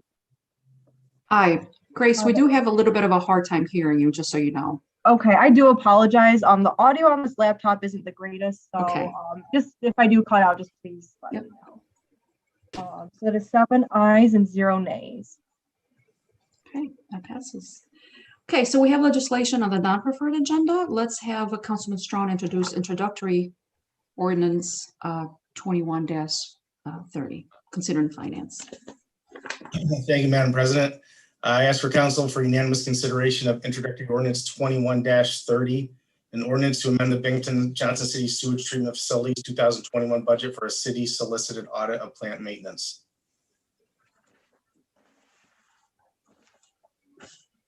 Do we have a second? Second. I'm sorry, second. Okay. Any comments or questions? Yeah, Madam President. Sorry, yes, Councilman Burns, did you say something? Yes. Okay, go ahead. Thank you. Regarding this legislation and the next legislation concerning the contract that we're allowing the mayor to go into, you know, I've listened to tonight intently, and I did a lot of research. And, you know, I'm all in favor of getting all the information that we need to properly maintain the sewage treatment plant. We've spent approximately $300 million of taxpayer money, and we owe it to the ratepayers to give them, you know, to do what's right for them. That's who we owe. That's who's paying for this. And it's not just us, it's the whole county. And our superintendent, he says that, you know, you know, he's confident that it will show that they've been doing their jobs properly. And I am too. I think that it kind of speaks for itself that the DEC has given us a A+, that the water that's going in the river is actually cleaner than the water that's already in the river. I mean, it's unbelievable what a great thing that this new building has done for us as cities and as a county.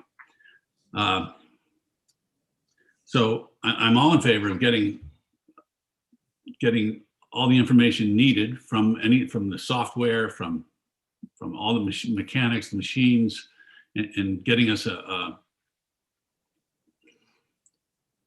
proper maintenance schedules. All right. However, the company that we are seeking to go into this contract with, I just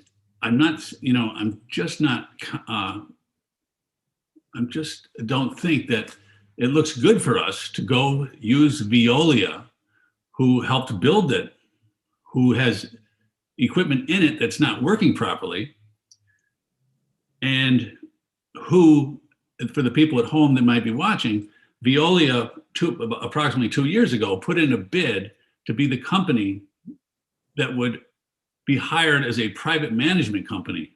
And we'd be paying over $1 million more for that service. So if they ever are hired, they'd be making well over $1 million for their company that we'd be sending out of our community. By the way, I think they're in France or something as their headquarters. At any rate, so they're going to, it gives off the appearance that possibly there's a conflict of interest. So if it's just bad for I think for us and for the ratepayers, for everybody in Binghamton, that we're going to hire this company that if the audit, and I'm confident that the audit will be good, actually, because I have faith in our employees, but if the audit for some reason didn't look good, would this company, would the city council and would the mayor then want to go into this private discussion again of hiring a private management company? So I would feel more comfortable, and I'm asking all of you to vote no with me, so that we can just ask the mayor, get your audit. We understand what you want to do, but let's just put it on pause and search for a company that has no interest in our plant and didn't build the plant and didn't put it in a bid to be the private company. So I'm sure there's a company out there to do that. And when it comes to the privatization, just up in Cortland, I spoke to the superintendent up there, Mr. Adams, and he was there when it went private. And he said it was a disaster, that the company that they had hired then was sold. And so that everybody that they made the deal with was no longer in the new company that they came in. And now they were forced to take on people that they didn't even sign the contract with. But they took it back from that. They went back to the municipalities. Anyway, I just would hate to see the city of Binghamton to get in that situation. And I don't know if, I'm not saying that that's what the mayor is planning or that that's what Viola is planning. But why not get a company that has nothing to do with it, so that there's no chance of some sort of anything looking bad for us. All right. So that's how I feel. Thank you.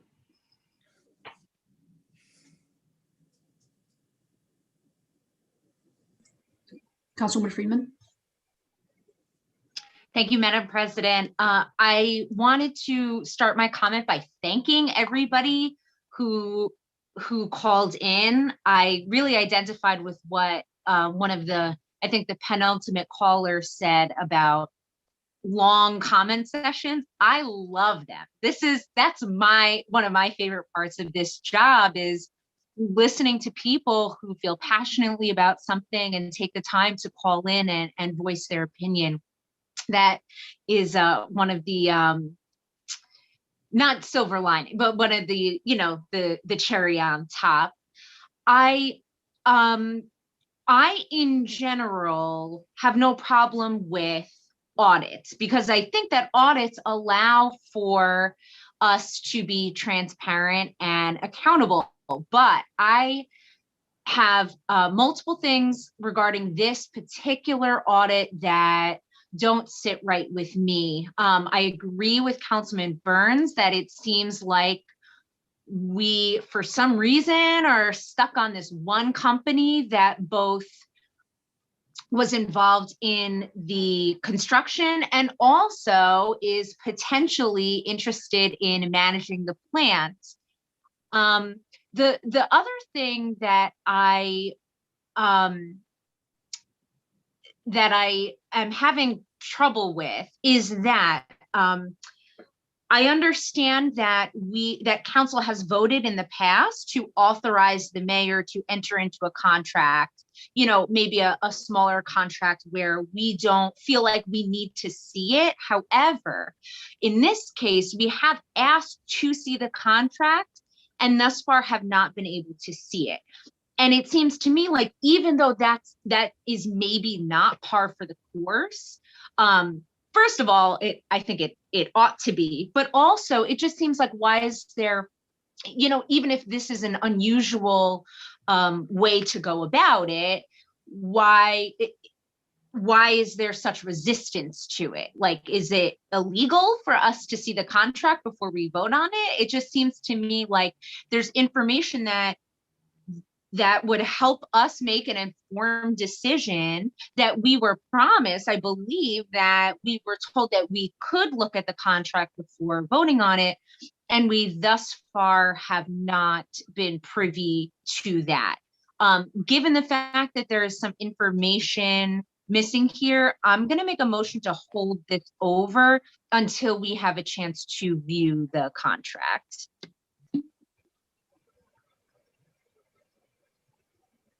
We need a second. Second. Okay. So for that, we need to schedule a special meeting. Councilwoman Riley, did you have your hand up? I'm sorry, but I'm not necessarily looking at this. I don't want to miss anybody. I did have my hand up about both.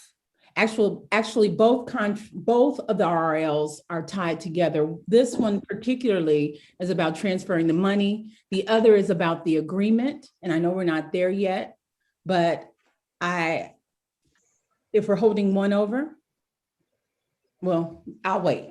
Go ahead. Okay, so we're going to need to schedule. Councilman Scanlon, go ahead. Thank you, Madam President. I'm not sure how we got from talking about an audit to privatization. They're two completely different things, and nobody's talking about privatization. I'm not sure how this came about, but we're talking about an audit. This audit was approved by the board of the sewage treatment plant. Elliott Wagner, in the end, agreed about the audit. So I'm not sure how we got the audit to privatization, and they're two completely different issues. And Madam President, that's all I have to say. Thank you. Okay, thank you. Councilwoman Riley. Okay, since we're going back to the discussion phase, and I thought we were. Well, actually, I think we should move on, and there's also a portion, as you know, for our comments afterwards. So yeah, we'll get back to that. Thank you. So we had a second motion to hold this over, correct? Okay, we will need to schedule a special meeting. Grace, are you there? Yes, I'm here. Okay. I would, can we look at scheduling something, a meeting tomorrow at 6 p.m.? Yes. Okay. We can do that. Madam Thank President? you. I'm sorry? Madam President? Yes, Councilman Scaringi, go ahead. Thank you, Madam President. Are we checking on availabilities? We are going to do that. Yes, I was just going to ask. Okay, I Yeah. apologize. Thank you, Madam President. Would that work for hopefully everybody? I actually have a conflict then, but I do. I mean, the impetus for holding it over was because we have not yet viewed the contract, and I'm wondering if we can guarantee that we will be able to look at the contract by the time we are voting on it. That's my only concern. Ken, are you? Yeah, I'm a little confused. I sent you the consultant professional services agreement, and the proposal was attached to the RL. That's the contract. Those two documents combined are the contract. And both of those are in your possession. So you have all the information that goes into that is the contract. The document that I received, and forgive me, I'm pulling it up now. It was the consultant agreement was a blank template. Exactly. That's exactly what the contract is, and you attach exhibit to it is the proposal. The only information that's put into the template are the names of the parties and dates and the date of the resolution. The contract is that form together with the proposal as an exhibit. That's the standard form of contract for 90% of these. So you have all of the information. So there's no way for us to look at like proposed deliverables, like that's all in the proposal. That's what the proposal does. My understanding is, I'm sorry to interrupt, that this has been the process. Ken, please clarify for me. This has been the process regarding contracts now for a long time, right? I just trying to figure out where the confusion is what's missing. This has been the process. The only thing that's missing is we haven't written in the name and the date that the resolution was passed. But Okay. Otherwise, that's the form contract together with the proposal. That is the contract. You have all the information. Okay, appreciate that. Councilwoman Riley, go ahead. You're muted. Yes, thank you for acknowledging my hand, Council President. So, Mr. Frank, you did mention that this is the standard contract for 90% of the agreements the relationships we build, we move forward with in terms of the city.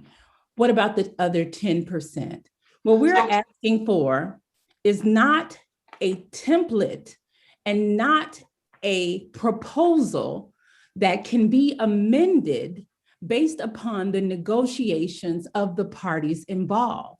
We would like to see so that we are not ultimately holding the bag when someone comes back without a written report, when someone comes back and does not hold every person that is liable for any errors, any fault that may be found.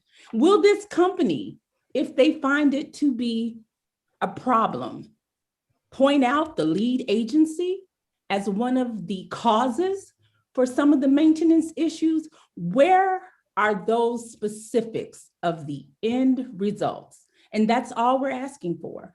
And in our previous meeting that we cannot find the tape to, we talked about having a completed document available to build trust amongst all parties involved, not only the board at the water sewage treatment plant, but our constituents. And that's what we're asking for. Now, when I asked about this the other day during the work session, instead of guiding us, you decided to tell me that how I could vote. That's not what I asked. And this is why we're coming back to the table, requesting what was promised in the previous meeting. Yes. And that was delivered. Can I finish? You have I'm sorry. I thought you were Okay. No, We're not. I'm asking for folks to not talk over each other, please. That's why I'd like to finish. Thank you. Go ahead and finish, Councilwoman Riley. Let's not talk over each other. Thank you. My thing is, we received several emails saying what has been done and what has been expected. We are not those people. That is not this council. We've made our requests known. We were given verbal authorization. Again, we can't find the tape, but we were told we would receive a contract, not a blank document and a proposal. Anyone who has negotiated any type of agreement, any type of contract at all, your car, your house, there are negotiations and things change, as with what happened with the golf course recently. So that's what we're asking for. That's it. Thank you. And that is what you have received. Okay, we can fill in the name, but the proposal is the exhibit to that contract. Okay, thank you. And there's nothing else I can provide for you. And as this has been held over, there is time for you, any of us really, to ask additional questions and clarifications as needed. Regarding the, the special meeting, Can we, okay, I see a couple of hands up. I don't know who was first. Councilman Scanlon, you have your hand up? I do. Okay, go ahead.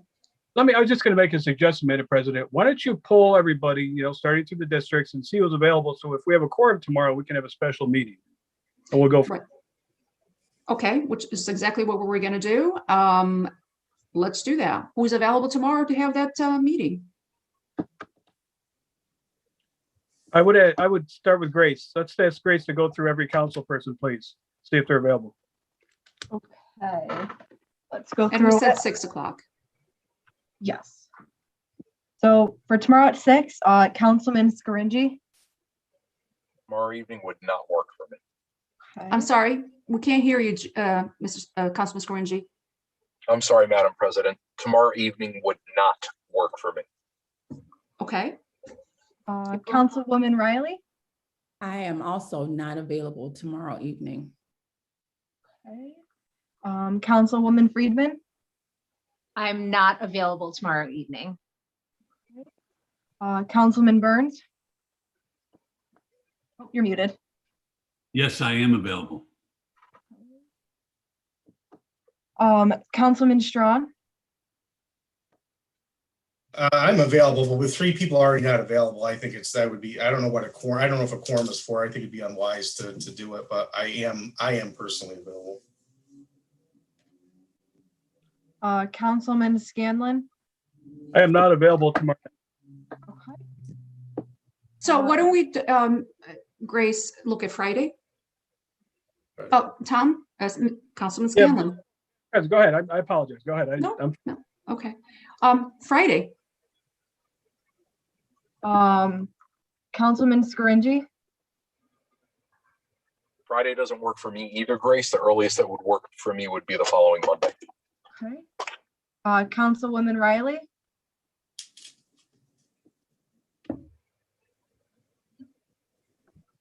Can you come back to me really quickly? I don't have my calendar. Yes, of course. Councilwoman Friedman. 6 o'clock on Friday would work for me, but I am unavailable starting at 7 o'clock. Councilman Burns. I'm not available until Monday. Councilman Strawn. I'm not available on Friday, no. Okay. Councilman Scanlon. Would be available on Monday also. Okay. President Rossetti. Okay, I'm actually available all of those days, but it sounds like maybe Monday would be the next day. Let's try that one. Okay, we're now going to Monday at 6. So Councilman Scaringi.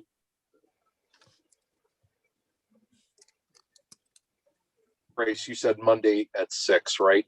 Yes. That would be the 12th, correct? I believe so. I don't have a Yes, calendar. it is the 12th. Yes, the 12th. Yeah, yes, that should be good for me. Thank you. Sorry about that. Councilwoman Riley. And we're saying 6 o'clock or 6:30? Yes. 6 o'clock on Monday. 6 o'clock is doable. It would be easier if it was 6:30, but I'll try to make that work. Councilwoman Friedman. I'm tentatively available. I'm getting my second COVID vaccine then, so I don't know how I'm going to feel, but maybe. Councilman Burns. Well, I'll miss my first in-person yoga class since I got my second vaccination, but yes, I'm available. Okay. Councilman Strawn. Yes, I'll be available Monday. Okay. Councilman Scanlon. I'm available Monday also, Grace, yes. Okay. And then President Rossetti. I'm available Monday. Yes, thank you. Okay. So that's all 7. Okay. Thank you. And so we will move on to introductory resolution 2024 considered in planning. Councilman Strawn. Thank you, Madam President. As for, well, I don't know, we can't vote on this until, because we don't have the other one. It's in order, correct? So I think we should just hold this over until Monday too. So do we get a second? I just want to make sure procedurally, thank you. And Frank can probably do this, but I understand from the work session that the one has to precede the other. Yeah. It's Thank been you. moved and properly seconded. Say that again? I said it was moved and properly seconded to hold it over. Okay.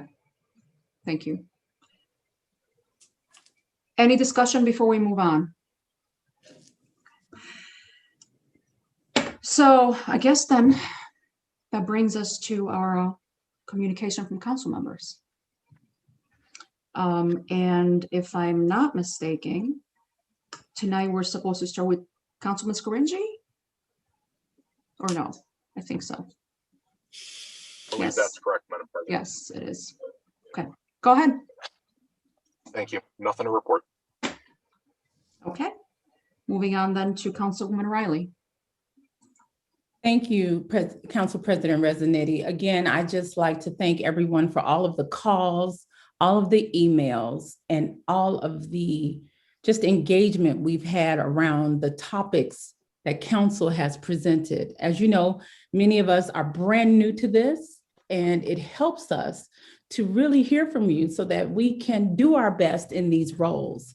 We ask questions because we want to be better. And instead of evading the questions, we hope that we get answers from those that have the answers so that we can adequately do what we've been elected to do. That's all. No games, no tricks. We just want to know what options we have, the information that's available, so we can go forth and represent our constituents.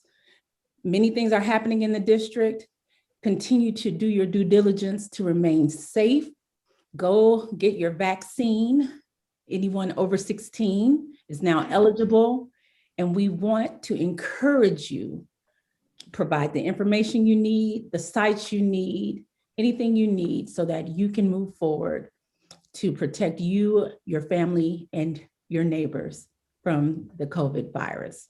Thank you. Have a good night. Thank you, Councilwoman Riley. We are moving on to Councilwoman Friedman.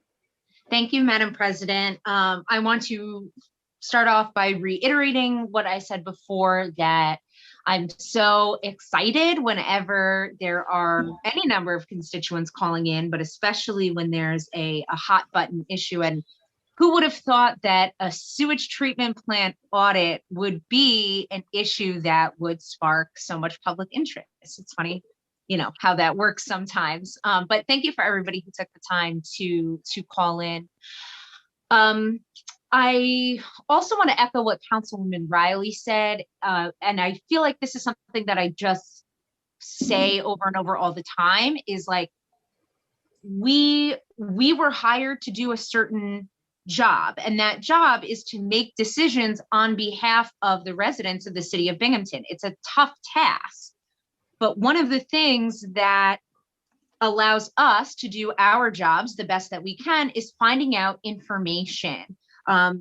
Asking questions to the right people, fighting for transparency, which is, I sound like a broken record. I wish my pay grade on city council was proportionate to the number of times that I say the word transparency during a meeting. So you can understand my frustration when, I won't say we, I'll just talk about myself, that like, I'm trying to make the right decision on behalf of all of the people in my district in the city of Binghamton. And also some of the decisions that we make affect other people in other cities and towns as well, downriver, as it were. And it's telling to me that a request for seems to be met with such resistance. It's like, okay, maybe what's the worst that's going to happen? We see this contract and then it's irrelevant, or like, I think of like, going into a restaurant and saying, can I see the list of ingredients in this dish? And someone's like, well, no, you can trust me on this one. If you're gluten-free, you can eat this. And I'm like, well, okay, but I want to see the list of ingredients anyway. I'm entitled to have that complete information, even if maybe it won't in the end be relevant. But what's the harm in painting as complete a picture as possible? And it just, it's like, I get so frustrated because it seems like things like complete information or, transparency, accountability, it's like, these are sort of what I perceive to be sort of givens. These are things that we should be entitled to no matter what. And then it feels like I'm fighting an uphill battle all the time to like get information that would help me make an informed decision. So, I'm glad at least we were able to hold that piece of legislation over. It seems like the community, at least the people who have called in for 2 hours, have made up their minds about what is in their best interest. And I plan to heed those, especially all of the workers at the sewage treatment plant. Thank you so much for being engaged, tuning in, calling in. Happy belated Passover and Easter for all of those who celebrated. I hope you had a wonderful holiday. And that's all I have. Thank you. Thank you, Councilwoman Friedman. We will move on to Councilman Burns. Thank you, Madam President. Over here on the south side, the spring sweeping is going very well. Saw the sweepers out, and the streets are looking better than they were since right after the snow melted. And that's about all I got tonight. I want to just let the ratepayers of the sewage treatment plant know that we have your back, and we're trying our best here. Thanks. Thank you. Moving on to Councilman Strawn. Excuse me. Thank you, Madam President. Just a couple of quick things. One to the point that, or one of the points that Councilman Burns just said. I agree. I'm working with 2 different departments on the border between the beautiful 5th District and 6th District of the South Side with the Public Works and Parks. I'm trying to do a little mini cleanup. That's probably a little more involved than just some hands picking up trash, but not really moving heaven and earth, but just trying to clean up a few things. So I agree. I think that they're doing a great job. I'm looking forward to working with them on this as an area where people enter the city on 434 and on off of Vestal Ave. So I appreciate multiple departments, including streetlights, which I think is a different department. So really 3 departments working together from the city. I want to thank them for that cooperation. And just a quick to the other point at hand tonight, just a quick perspective. I know we'll have more time to talk about this on Monday. I do intend to use these 3 business days to gather a little bit more information myself. But to Councilman Scanlon's point, as far as I'm concerned, this is a standalone issue. Whether Violia is the right person or not, that's the standing issue, and I guess for this one. But as far as privatization, I view it as a complete standalone, completely separate thing. And I'll gather some information to make sure I'm on track with that. But I believe that that's not even on the table. Whether there's been proposals or not, that's not what we're looking at right now. So I'm looking at this as a standalone issue with this particular company doing an audit of the plant, period, end of story. That's the way I'm looking at it. No, I don't know. I know none of the 7 of us want anybody's water to be poisoned. I don't know where that idea came up from. And one of the callers has said that nobody wants that. It's a completely bipartisan issue. He's right about that. It's just a question of the company itself and stuff like that. I shouldn't have to make that point that nobody wants poison water, but I felt that I wanted to. So thank you. Have a good night, good weekend, and enjoy the beautiful days we're having here. Thank you. Moving on to Councilman Scanlon. Thank you, Madam President. I sit here and feel like we're trying to reinvent the wheel regarding contracts. This has been the same operation for the past 3 administrations. We operate like this, and for a reason. If we waited for our contract, we would take the city business and grind it to a halt. Nothing be done for 3 months. I assume that's how long a contract takes to get together. So they keep Councilwoman Riley keep asking for a contract. What would we do with the contract anyways? We're not lawyers. What would we do with that? What are we gonna pick apart a contract? And I feel I got to point this out too. I feel like Ken Frank's integrity has been in question here.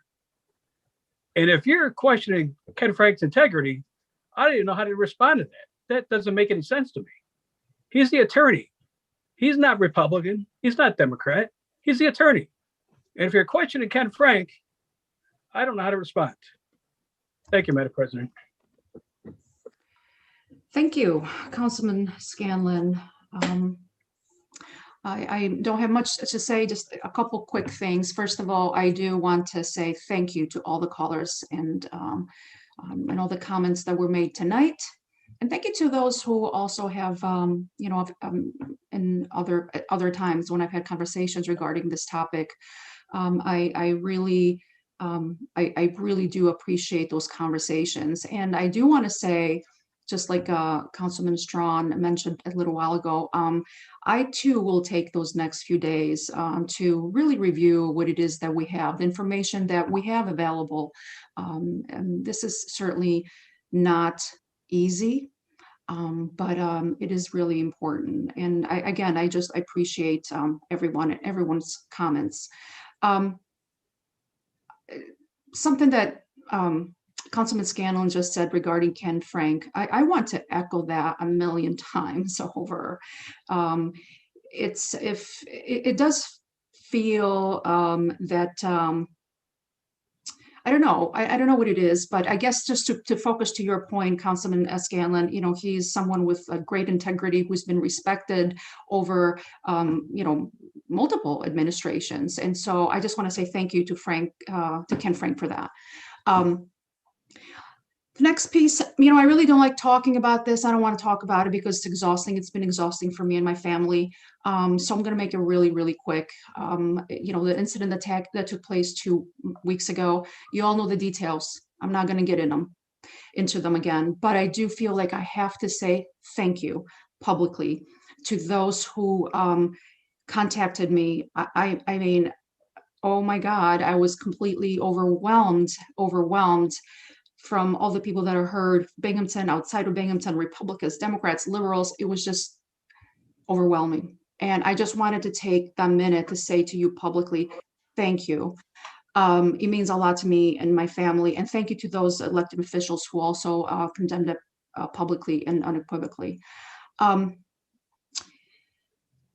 also wanted to say a big thank you to our clerk and deputy clerk. There are times when I know they're trying really hard with the technology, with the changes, that everything that's happened. And I know that sometimes there's an anxiety level trying to make it all happen as we move along. And I just wanted to say thank you to you both. We all appreciate what you do. And it just means a lot to me. Thank you for doing the best that you can. And I'm sorry that, we do have to go through this like technological bumps sometimes, but thank you. And lastly, April is Volunteer Month. I just found that out not too long ago. And this is important. It's an important thing to celebrate our volunteers. They pick a cause and they make a difference in people's lives. And so if there's an opportunity to recognize the impact of volunteer service, I encourage you to take that opportunity and to highlight the work that they do and how much we appreciate everything that they give to us. I mean, it goes from, volunteer firefighters, EMTs. I mean, the list doesn't end when it comes to volunteers. So thank you. And I also encourage you, all of us, to start thinking or continue thinking how we can volunteer and support our community. I am getting ready and excited to start my cleanup series for the summer and the spring. Now that the weather is better, it's just one small way to volunteer. I encourage all of us to be engaged and supporting each other in every way that we can. And with that, I'm going to say good night, and I'd like a motion to adjourn the meeting, please. So moved. Second. Thank you very much. Have a wonderful night. Good night, everybody. Good night. Night. Good night.